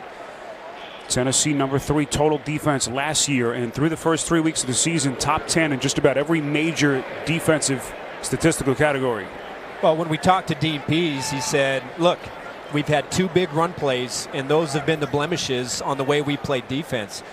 They've done a pretty good job, no matter who they've played, of making it really challenging for an offense to go down the field and consistently get positive yards. Ryan protected on second down. He pump faked initially, then just kind of runs around the defender, Jayon Brown. Boy, Ryan, not known for his legs, but nifty maneuvering. First down, Atlanta, a pickup of 11. Let's go downstairs to AJ. Yeah, earlier, guys, we told you Jayon Brown was being evaluated for a possible head injury. We're now learning that he has a concussion and will be out for the remainder of the game. That's a big loss. So they are down to their 3rd right guard of the season. Jayon Brown was their 2nd. He had come in for the rookie Chris Lindstrom, their high draft pick first rounder that went down with the foot injury in the opener. So now Brown is done for the day. And Wes Schweitzer is their right guard for the rest of this afternoon. Nowhere to go for Ryan. He'll just throw it out of bounds. And they've had issues, of course, with their offensive line last year. Some of the injuries in front of Matt Ryan, who was really banged around last year, still nearly through for 5,000 yards. But this is going to be a continuing storyline for Atlanta. You can see that they've made a heavy investment of getting better up front. And the way they came into the season, if everything would have worked out kind of the way they wanted to, it would have been one of the only offensive line, if only the offensive line, that has had 5 first-round draft picks across the board. But now, at this point in the season, they're scrambling. And Caleb McGarry was their 2nd first-round pick. As he's playing on that kind of banged around knee that he hurt a couple of weeks ago. Ryan again feeling the pressure. Jayon Brown coming right up the gut. This kid continues to come into his own in this Dean Pease-led defense. applying the heat, and it will be 3rd and 10. He really has, and he's been all over the place this season. Led the Titans in tackles, had 6 sacks and 18 pressures as a rusher last year for the Titans. This is just a well-ran game, looping from the other side up between the center and the guard, and gets to Ryan. Ryan from the shotgun here. Wake coming around the right side. The pass caught. Sanu, 1st down and more. Boy, how badly did Atlanta need that play? As these fans salute Sanu, a pickup of 28. Tough play when you're playing zone coverage. Sanu starts on this side of the field and then crosses to the other side. One ingredient to this, if you're Tennessee, is you've got to get a pass rush. That is a long developing route, but there is no pass rush. Ryan can step up in the pocket, and a savvy veteran receiver like Sanu, he's going to find that zone every time. In a wildcat formation, this is Sanu running around the end. And a penalty flag thrown. We've seen them run that play so many times the last couple of years, trying to maximize the versatility of Sanu. And it looks like this one is coming back. Holding. Offense, number 81. 10-yard penalty. 1st down. It's on Austin Hooper. You know, the pre-snap penalty is so huge. Here he is right there. You know, when I saw this, I thought this was a good block, and I'd have to see exactly what happened. I think he's in great position right there, and there is nothing that tells me that that should have been a hold. I thought he was in great position and saw nothing, but nonetheless, the Falcons get pushed back. Ryan feels the pocket start to collapse, and it's incomplete. You know, the league had that conference call with his officials a couple of weeks ago talking about the influx of holding penalties that we've seen in the league. And you thought maybe we'd see some of those flags not thrown, but a critical one there that appeared to be borderline. And now, you know, the question is, can Atlanta recover here? We talked to both coaches about that, and both their teams burned in their last game by, you know, at times questionable penalties. But the right answer to that is that they've just got to find a way to overcome that. You know, that it's going to get called and you can't make excuses, but you got to go back to one of your 1st and 20 plays in that play sheet. So timeout taken by Mike Vrabel here, interestingly, in Tennessee, as they try to get their defense reset. You know, we talked to Dan Quinn about the penalties, 16 penalties that they were called for last week. That was one short of a franchise record. So what does Quinn do? He actually had a full crew of officials, referees at their practice this week, and really kind of got into the nitty-gritty. The officials would communicate to him during practice what a particular penalty was about. Then he would communicate that to the players. They would go over it on film. They're really kind of getting into this issue and trying to solve it from the ground up. But unfortunately, so far for the Falcons, those penalties have continued to be a problem here in Week 4. They're down 17 points on a 2nd and 20 here from just inside the Tennessee 25. Ryan slinging it, and it's dropped off the hands of Calvin Ridley. Touchdown, how quiet he was last week. He was targeted just once in that game. He had a catch. Yet to have a reception in this game. Isn't it amazing how deflating, Spiro, these penalties are? You know, the Falcons came out, perfectly executed their drive. They're marching down the field. And then all of a sudden, Austin Hooper, who I thought was just doing his job, making a great block, and the hold completely takes the air out of this offense and takes away any rhythm and timing that they established. Ryan going to take a chance to the end zone. It's incomplete.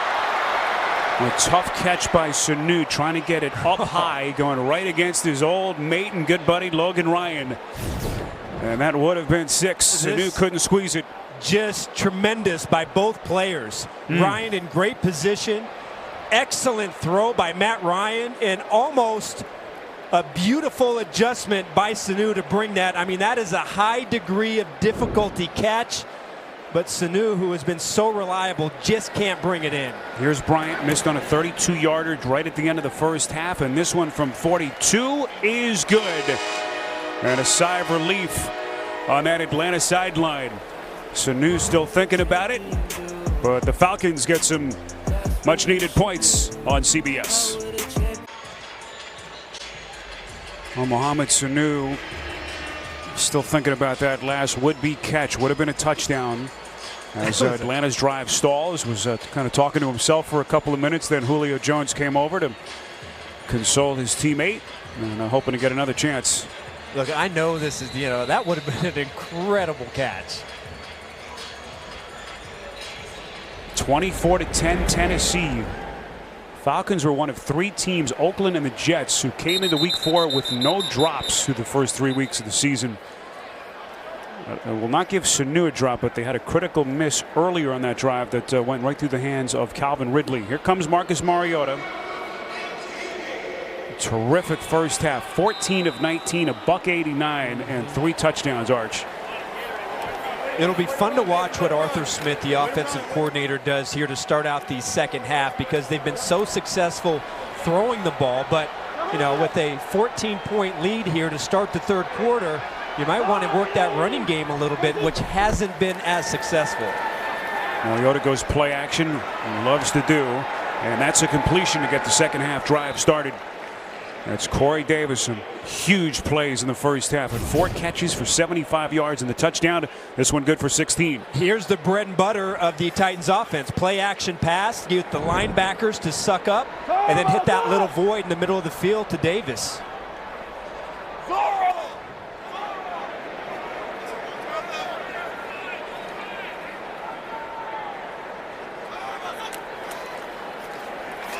Henry.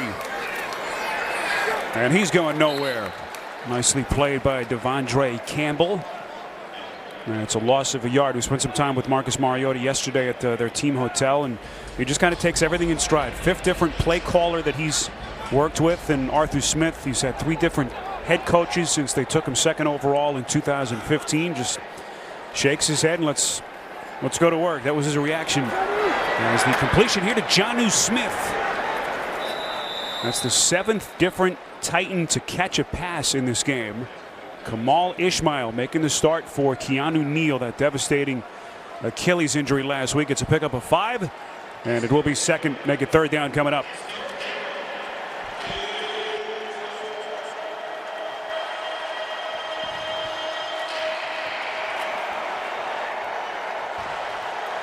There's Arthur Smith looking down at that play sheet. What does he dial up here for Mariota?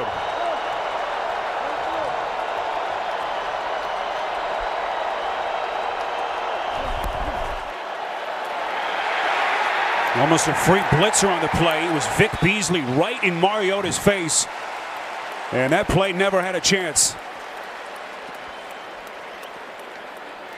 Perfect defense called on the play by Dan Quinn. Tennessee will punt. Nicely disguised as well. Ricardo Allen is showing up, and then late he rotates to the middle of the field. But this is a tough block for the right tackle, Jack Conklin, to get. Mariota is rolling to his right, and for Conklin to get out there and reach Beasley, almost an impossible assignment. Conklin, year 4 in the league. Former 8th overall pick back in that 16 draft. And we'll see where the officials mark it. Another nicely placed directional punt by Brett Kern, who's having himself a nice little afternoon. 50 yards in the punt. You're watching the NFL on CBS.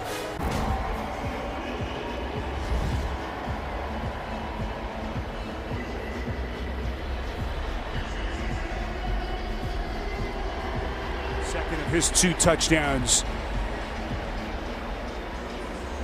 Mariota has stepped into the pocket. Corey Davis with a terrific catch and run for 6. And right now it is all Tennessee. As we go back downstairs, A.J. Ross. Hey there, guys. That last drive ended with 2 familiar faces clashing right there in the end zone. Mohamed Sanu and Logan Ryan. They go back more than a decade. They were not only college teammates, they were roommates, and they one day dreamed of playing in the NFL together. Mohamed calls Logan a ball hawk. Logan says Mohamed has some of the best hands, but they both agree these compliments aren't going to be shared today. They're going to go at it and talk a lot of trash. Yeah, just an unbelievable story. Couple of years together, roommates. Their lockers were next to each other. Dreamt of one day making it to the NFL, playing against each other. They did that in the Super Bowl incredibly a couple of years ago as Devontae Freeman sprints up the middle for a pickup of 8 yards. And right now Atlanta hoping that their offense can jumpstart itself. Arch down 24-10. It's tough, but this is a familiar position that they've been in, and they're in a place right now where they need the running game to kind of keep the Titans defense off balance, but they're running out of time here, so they've got to make quick work of this drive and try and get something positive. Here's Freeman. And that Tennessee defense hard hitting. Will be a first down, but Freeman had to pay the price. Wesley Woodyard, who had that big defensive play in the first half. And that was. And now an injured player as the medical staff will come over. That's Alex Mack. Boy, the one indispensable part of that offensive line. We've touched on the injuries. They've already lost one starter today. Jamon Brown, concussion, as A.J. Ross told us earlier. And now they're all pro center Mack being tended to by the athletic trainers. Well, there's Atlanta all pro center Alex Mack. Keep your eye on him as this play goes on. He'll snap it to Ryan, and it will be his left side that appeared to be the source of pain, and you can see him kind of hanging that left arm as he will jog into the Falcons locker room. We'll get you updated as quickly as we can. Ryan completing a first down pass. That's Calvin Ridley. His first catch of the afternoon. It's a big one for 21 and a first down. Sharp, precise route running at the bottom. Check out Ridley.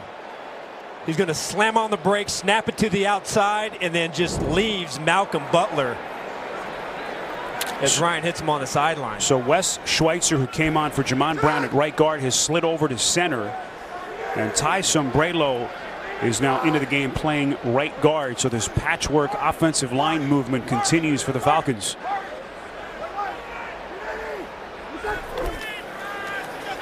Ryan goes play action. First down pass up the seam. It's Cooper. Inside Tennessee territory. Make it Hooper, I beg your pardon. Austin Hooper really one of the lone sources of offense in the first half, and a pickup of 24 yards. Ryan to Hooper. Yeah, play action has worked quite nicely for Hooper, who has found a home in the middle of the field in this game. But the Titans linebackers react to the run, and then they quick release by Ryan. And Hooper is down the field, but this is the kryptonite for the Atlanta Falcons. Once they start to cross the opponent's 40-yard line, it has been tough this season. They've had a hard time today as well.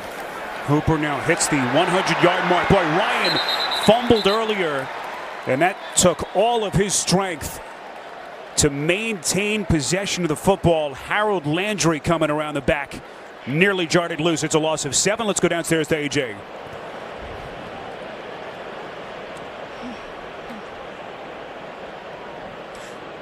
Falcons center Alex Mack was being evaluated in the tent, and then he sprinted to the locker room. He's now being evaluated for an elbow injury, and I'm told his status is questionable.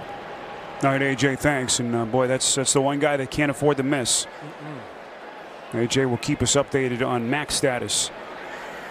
Devontae Freeman, the long running back, 2nd and 17 here, as he ducks inside the 45-yard line. Well played by that Tennessee front. Evans and Brown were there. And once again, this is kind of where their drives have stalled again. 3rd and 16. It's pretty unbelievable when you. I mean, this has been, if the Falcons have been consistent at anything, it's been at this. As soon as they get something going, and what Dan Quinn called their self-inflicted wounds, you know, something happens that puts them behind the chains, and now they're looking at 3rd and 16.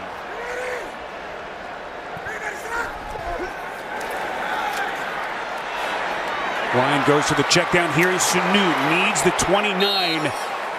Appears to be short. He had some room to work, but they quickly closed on him with Vaccaro and Logan Ryan. I think now we'll see what Dan Quinn does on 4th down. To get back in this game, I think you have to go for it. But just because of the offensive line, you don't have Alex Mack. You're struggling up there with some replacements, and you haven't been consistently able to move the Tennessee defensive front. Going to roll the dice. Remember, they went for one earlier. Came up short, unable to convert. They've got to be throwing on this down. They've got to be throwing. Sanu in motion. They will indeed throw. Ryan to the check down, and he is going down. down. Third sack for the Titans. And once again, it was Jarrell Casey.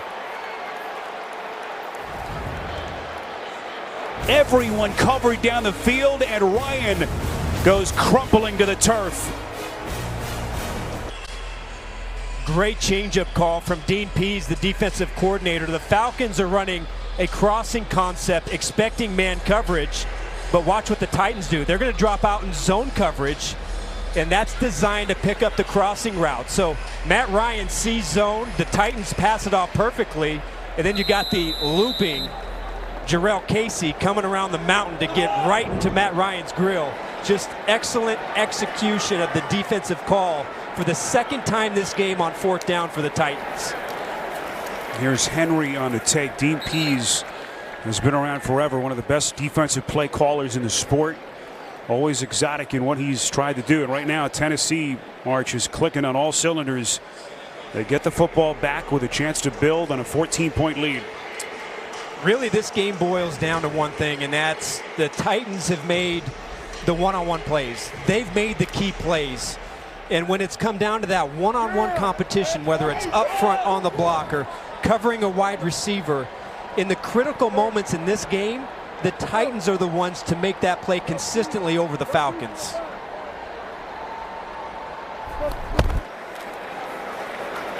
Henry on second down. This would be likely enough for another first down, and it will indeed be. Keep in mind, Tennessee had a little bit extra time to prepare for this game. 9 days off since that loss to the Jags on Thursday night, and they were at a critical point early in their season. Back-to-back losses, Arch, both in the division over a 5-day span. Mike Vrabel said they had a real good practice on Monday where they really focused on the fundamentals of the game, and they look to be a completely different team so far here in Week 4. Fresh set of downs. They'll have it from the 50. Looked like an RPO that quickly went bad. As Mariota throws it out. Pressure now. Late penalty flag is thrown. Like Grady Jarrett was right in the thick of things for Atlanta. Intentional grounding. Offense. Yes. Number 8. Ball placed at spot of the foul. Correction. Full 10 yards. Lost it down. Second down. Mariota wasn't quite able to get out outside. And so the flag quickly thrown. And they'll mark it back at the 40-yard line, 10-yard penalty. So right now the Falcons, I mean, time is running out in this game. You're down 14. You haven't made any plays. They might have to start taking some chances right now and try and force a turnover. You've got to force a mistake from Tennessee if you want to have a chance of getting back in this game. Mariota's pass intended for Walker. It falls incomplete. Good coverage by Devondre Campbell. We go back to New York. Here's JB and Nate. Nate, as a player, you do what? You play through the whistle, JB. Here it is, like a pack fight. The carry-on doesn't fit. You know what? Rashad Breeland has a feeling that the ball is still alive, and he was right. A 100-yard scoop and score. The touchdown would count. KC, they lead this one 20-13. Spiro, Adam, and AJ. Wow. Unbelievable. Could you imagine if somebody would have blown that call I know. dead? Boy, we saw that a couple of weeks ago. Those poor Saints. Mariota has missed his last 3. Goes to his underneath check down. Lewis. And they needed the Atlanta 40, so he'll be well short. Deion Jones on the tackle. It's a pickup of 11. And Mike Vrabel will send out his punter.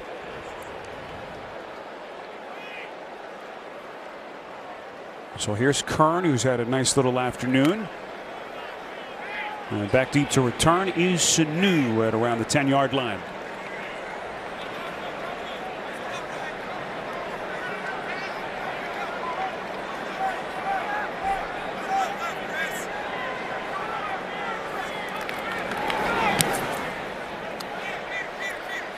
This is why you pay those punters good money, to try to angle these kicks inside the 10 at least. It'll be right there.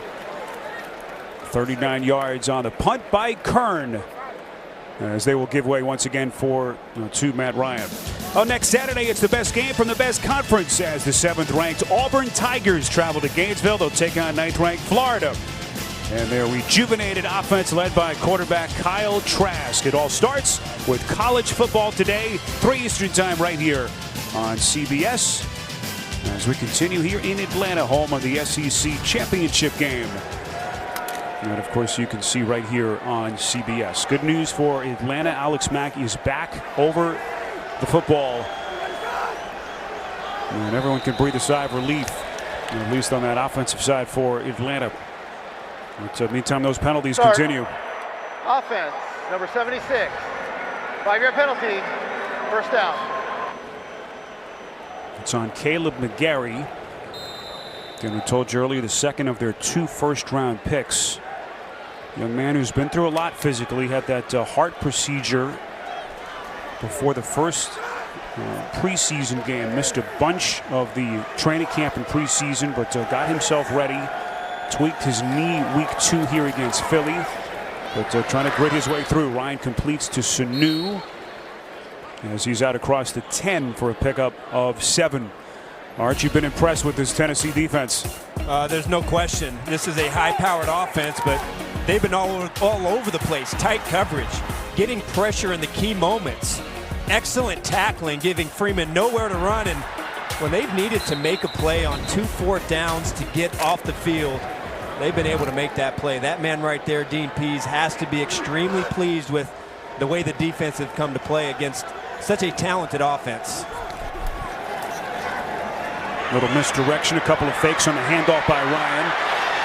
His check down was covered, so he throws it out of bounds. And we spent some time with Dean Pease yesterday, and of course he had that health scare last year. It wasn't a given that he was going to come back, but the day after their season ended, when everyone kind of goes in, cleans out their locker, a couple of the guys came in and saw him, including Logan Ryan and Kenny Vaccaro, and their support really kind of helped him make his decision as he elected to come back. Yeah, these guys love coaching, and he's kind of unique in the fact that they just run so many different coverages, and most teams can't handle that kind of volume in their defensive playbook, but he has the players that can handle that mental workload, and I think that's a big reason why he came back. Ito Smith is the lone running back here. 3rd and 8. Trying to keep this drive alive. Dangerous pass intended for Hooper. And it falls incomplete. Kevin Byard. What a player this kid has turned into back in his hometown of Atlanta, but there is a flag thrown here. Offense, number 25. That penalty is declined. 4th down. The easy call there is Vrabel declines the penalty, but Vrabel back in his hometown. Moved to Atlanta from Philly at the age of 14. Started Martin Luther King High School. And playing in front of a bunch of family and friends here at Mercedes-Benz Stadium. What a moment for him. Fair catch signaled here by Humphreys just inside the Tennessee 45-yard line. 45 yards in the punt by Bosher. So 24-10 Tennessee trying to wipe the bad taste out of their mouths after 2 straight losses. And a $1:46 remaining in this 3rd quarter. Spiro Ditas, Adam Archuleta, our entire CBS crew, our producer Jason Ross, and Jim Cornell, AJ Ross working the sidelines for us. Quarterback comparison, not exactly what these fans are hoping for in Atlanta. No, not at all. A little wildcat formation. Arthur Smith going into his bag of tricks. We've seen a bunch of this from Tennessee the last couple of years with Derrick Henry right in the middle of it. A pickup of 15 yards for Henry. That is one tough run and one tough tackle, and big number 22 running the wildcat offense. Takes the snap and gets around that corner.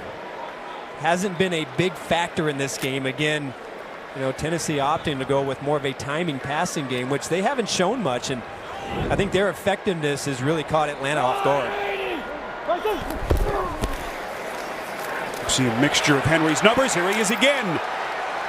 As they now start to lean on this Falcons defense. Vic Beasley finally on the tackle, but Henry, a couple of consecutive 1st down plays. This one good for 13 yards as we move inside of a minute left in the quarter. So right now, if you're Atlanta, I mean, those last 2 plays, those were 2 low energy plays from Atlanta. I mean, I know this game has not gone exactly how you want it to go, but you cannot lay down right here. You've got to stand up and try and affect somebody on this Tennessee offense and put them backwards to give your offense a chance to get back in this game. Henry kind of angling to the left, could be the end of the quarter. As right now it is awfully quiet in this stadium. 5 yards on the pickup by Henry as those final 17 seconds come off the clock. Tennessee trying to get back to 500. And Matt Ryan right now helplessly looking on from that Falcon sideline. Ryan 21 of 37 for 262. They're going to hope for some fourth quarter magic as they try to come back from 14 points down. We'll return to Atlanta after this message and a word from your local station. Nice to have you with us downtown Atlanta, Mercedes-Benz Stadium. And right now the Tennessee Titans in complete command. 2-touchdown lead, 24-10. And they are knocking on the door once again. That's Jarrett coming across prematurely.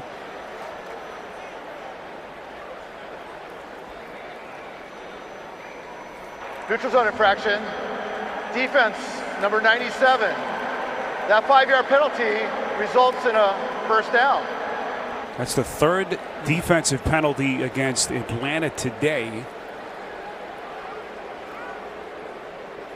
You know, the other two were huge in, helping Tennessee extend their drive and scoring in that second quarter. But what an ugly sequence right now for this Falcon defense. The last 3 plays, not good.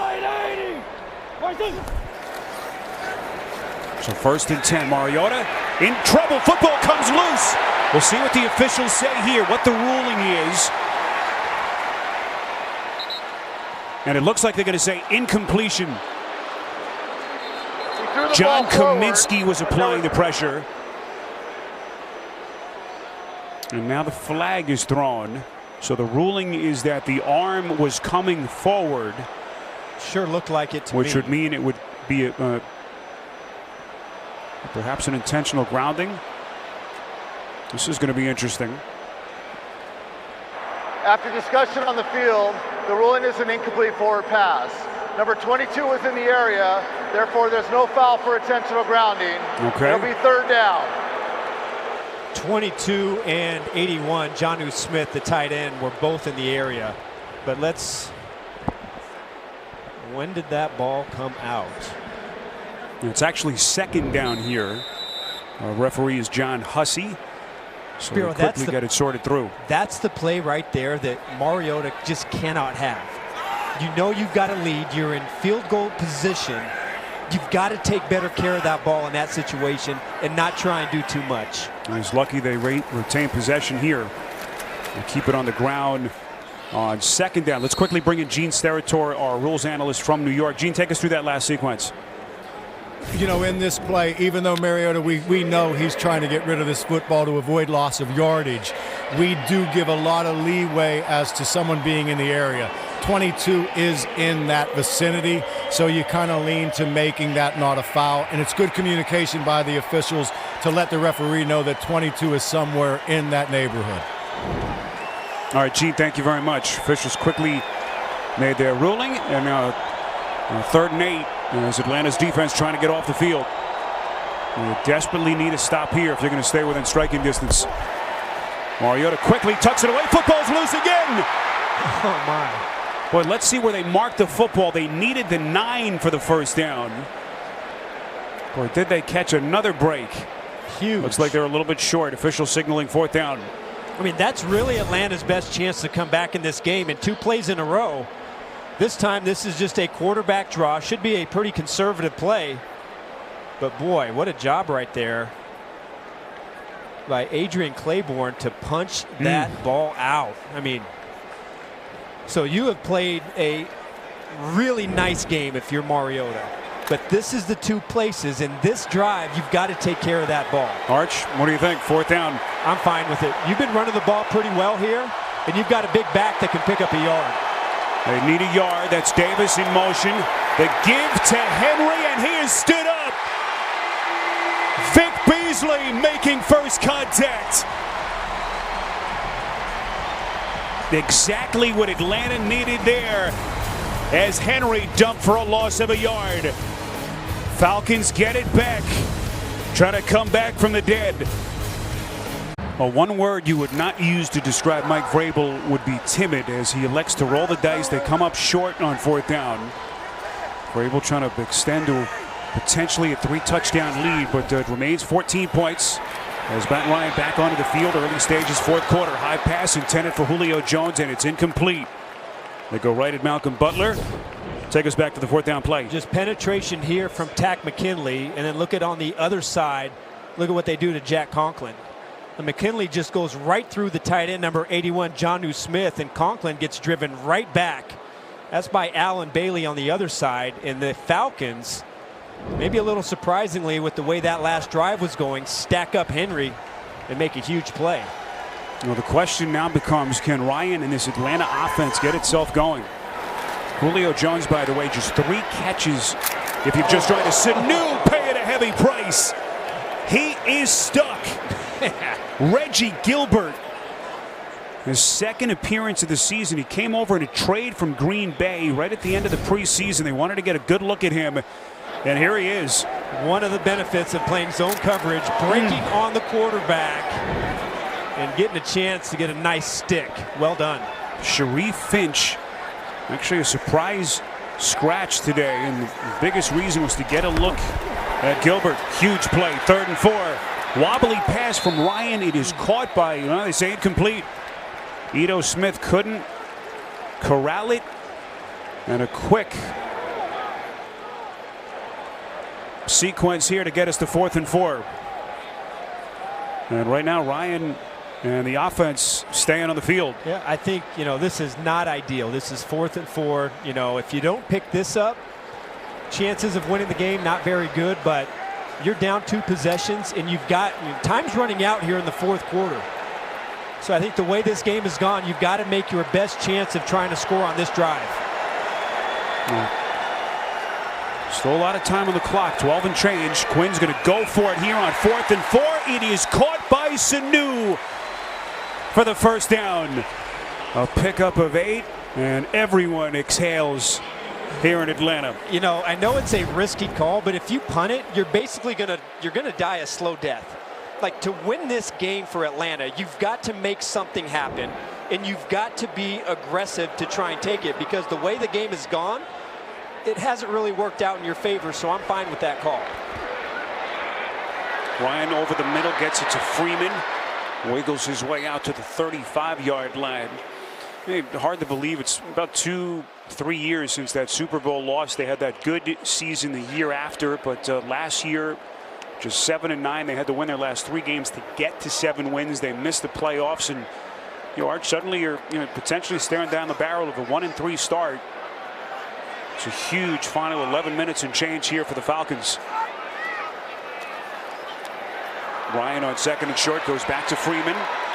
This will be a 1st down pass play on a catch and run, a pickup of 9 before the tackle was made by Evans and Vaccaro for the Titans. Sparrow, back to your point, I was on a team that lost the Super Bowl in 2001, and we had the makings of a pretty good team, but we started out that next season 0-5 and never got back on track.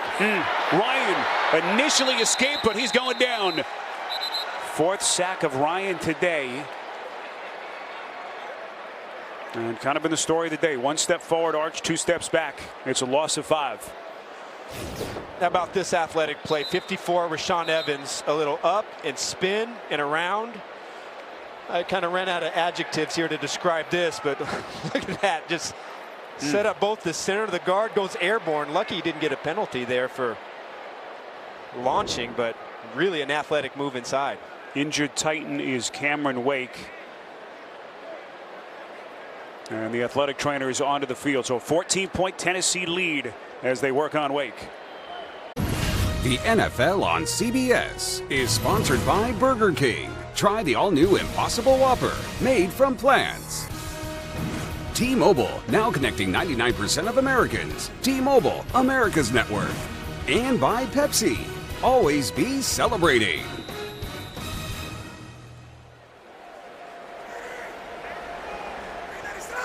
2nd and 15. After the timeout, Cameron Wake was able to walk off on his own power, so good news there for Tennessee. We'll try to get an update on him. Ryan steps up in the pocket, completes. This is the tight end Hooper, who's been a busy man today. Inside Tennessee territory, tackled by Rashaan Evans. It's a pickup of 12. As Hooper with his 8th catch over the 100-yard mark, and that'll set up a 3rd and short as they continue to work on that right leg of Wake.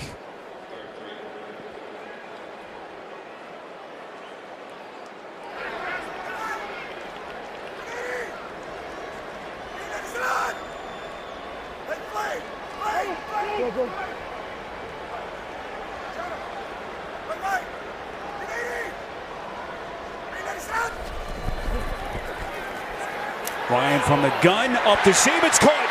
This is Jones, who's been awfully quiet so far.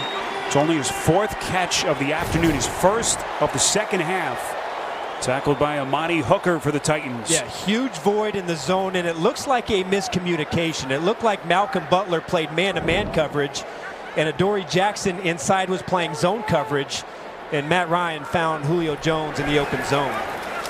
So fresh set of downs, but that clock running. Freeman upended it around the 22-yard line. Flag thrown in the backfield. Tackle on the play by Jayon Brown. Personal foul, offense, number 51. 15-yard penalty, 1st down. You can't do that. You're the official. John Hussey's mic's still open, telling Mac you can't do that. Yeah, Mac's got to know better. How about this? The same part of the field, and it's almost like clockwork for the Falcons. Alex Mack is number 51. He's in the middle of the screen. And you see how he kind of goes down in submarines on top of the defensive lineman. Just a bad mistake at the worst possible time by a guy who should know better. Mack, a 3-time All-Pro. That is a costly penalty for Atlanta. 1st and 25, just inside Tennessee territory, and Freeman is going to be blown up.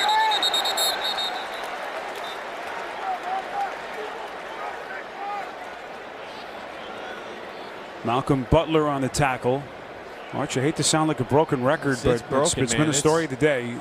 Penalties that have been complete drive killers. This was Matt Ryan's. Just could see the frustration on his face after he realized that penalty was negating the play. Ryan off target. Officials say complete by Ridley. 2nd catch. This was Ryan's reaction. And that about tells the story. I mean, it's so. How many times? I mean, this is week 1, week 2, week 3. How many times they finally get something going on offense, and it is just a catastrophic penalty or a mistake that just sucks the life out of the offense. 3rd and 23. It's Hooper again. 19 yards on the pass play there. Hooker on the tackle of Hooper. Could be a 1st in NFL history. It's pretty good, Spiro. It's a nice observation right there. That's about all I got. Yeah, first 100-yard receiving game of the season for Hooper, who told you about his story earlier. 2nd highest catch rate among tight ends in the league entering week 4. 4th and 4. No choice but to go for it here. In spread formation, he likes to go inside. Ryan out of the pocket, and he is tackled. Jayon Brown. And what more can you say about this Tennessee defense? Every time they've needed a play, they've gotten it. 5th sack of Ryan on the afternoon. And Tennessee on cruise control here at CBS. Well, Tennessee's defense able to get the stop they wanted. And they give it back to Marcus Mariota. 24-10 Titans trying to end this 2-game slide. Henry no room to work as he is met right at the line of scrimmage by Desmond Trufant. Arch, take us back to the 4th down play. Brilliant disguise from the Titans. They're going to show a press man-to-man look with pressure in here, but these linebackers are going to drop out on the snap because they know that Ryan likes to attack inside. and play zone. So they're going to protect the inside. Everybody else is manned up, and Ryan does not have his first option to go to. Again, has to flush the pocket where there is a waiting Tennessee Titan defender. So well done the way they've designed their defenses on critical downs here against the Falcons. Mariota, the pitch play to Henry. There's a late flag coming in from the Falcons secondary. It's a run of 5 here if it stands. Holding. Defense, number 96. That 5-yard penalty will be enforced from the end of the run. Automatic.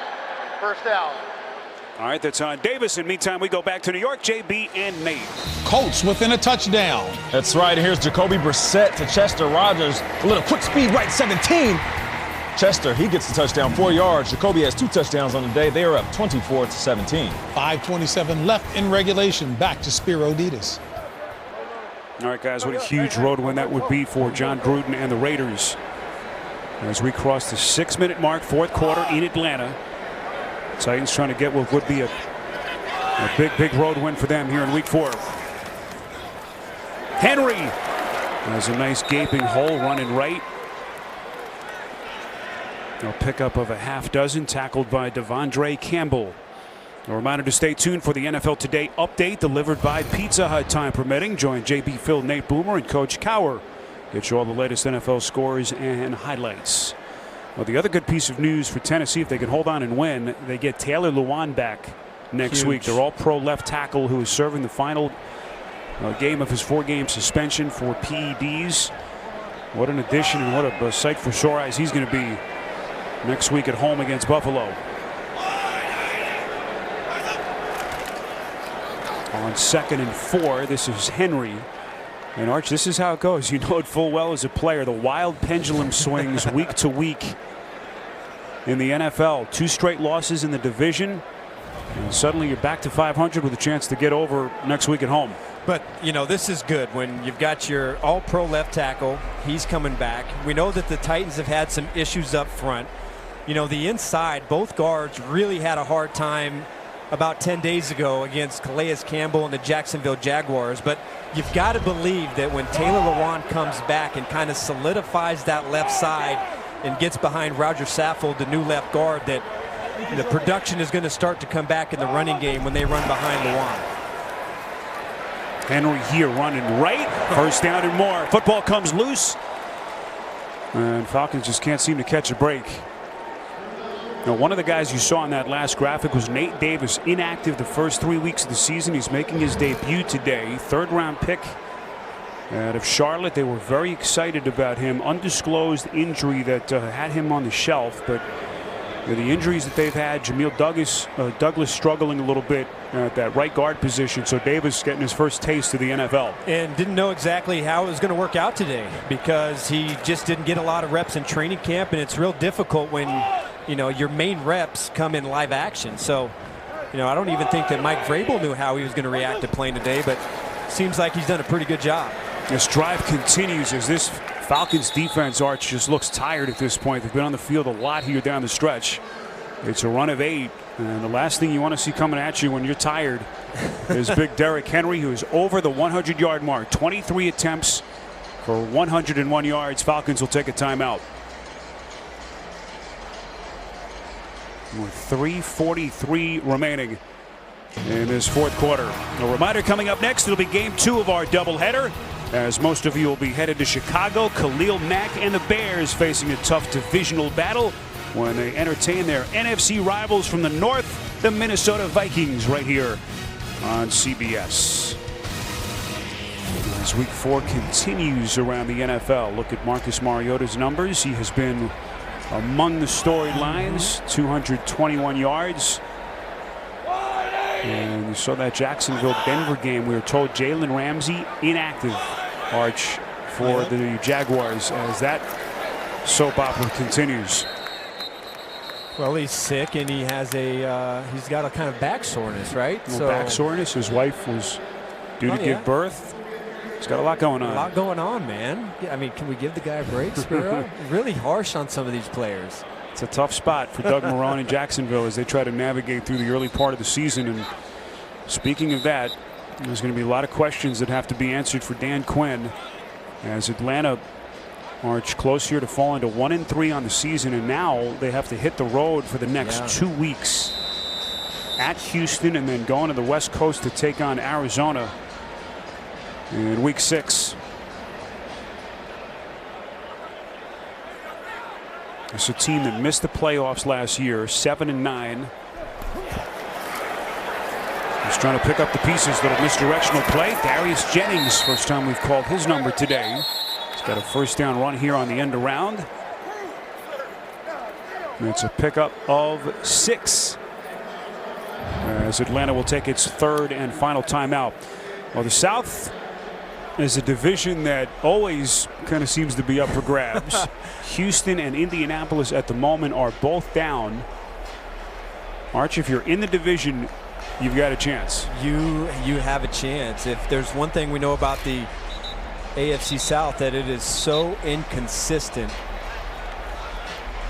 You just never know. But you've got to be excited. If you're Mike Vrabel, you've got to really like how your team responded. They did not look good on Thursday night. And to come here on the road against a very talented football team on paper and to start the way they did, what a great response that Vrabel got from his football team today. Yeah, it tells you a little bit about their inner fortitude today. A Tennessee team that last year had a chance to get into the playoffs. That, of course, all or nothing game in week 17 at home against Indianapolis. Colts won it by double digits. Such a disheartening finish to the season, but they were right on the precipice, and they still feel like, this win today, they get to 500. And suddenly things look a lot better for Vrabel and the Titans. Look at their schedule to come.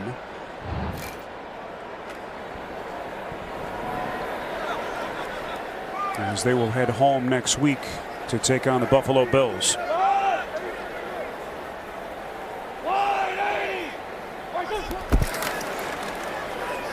Henry, well played up front.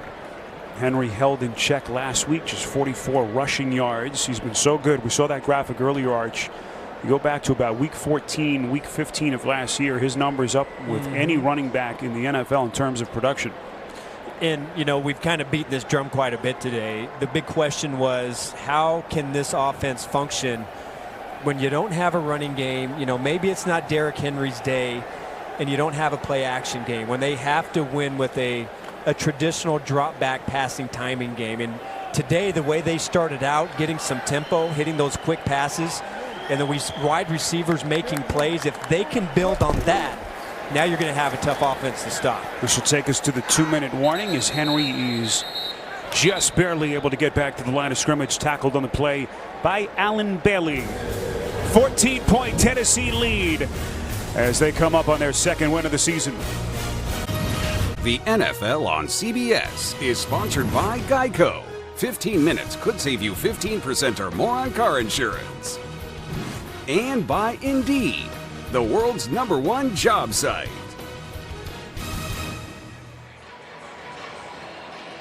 Back with you in Atlanta as Mike Vrabel has elected to punt here. Would have been about a 54-yard field goal, but 2-touchdown lead, buck 58. No reason to take the chance and potentially give him a good starting field position. So here's Brett Kern, who's been terrific today for the Titans. Atlanta going for the block, no returner back. See how this one bounces as it is kept out of the end zone. That is textbook special teams coverage down the field by LaShawn Sims as they will pin the Falcons inside their own 5-yard line. At my count, that's the 4th punt that Kern has placed inside Atlanta's 10. He's had a nice season. Been doing that all year.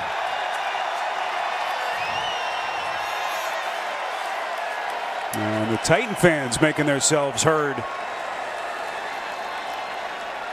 behind that Tennessee bench. Spiro Ditas, Adam Archuleta, A.J. Ross, rest of our CBS crew. At this palace of a stadium that they've built here in Atlanta, Mercedes-Benz Stadium.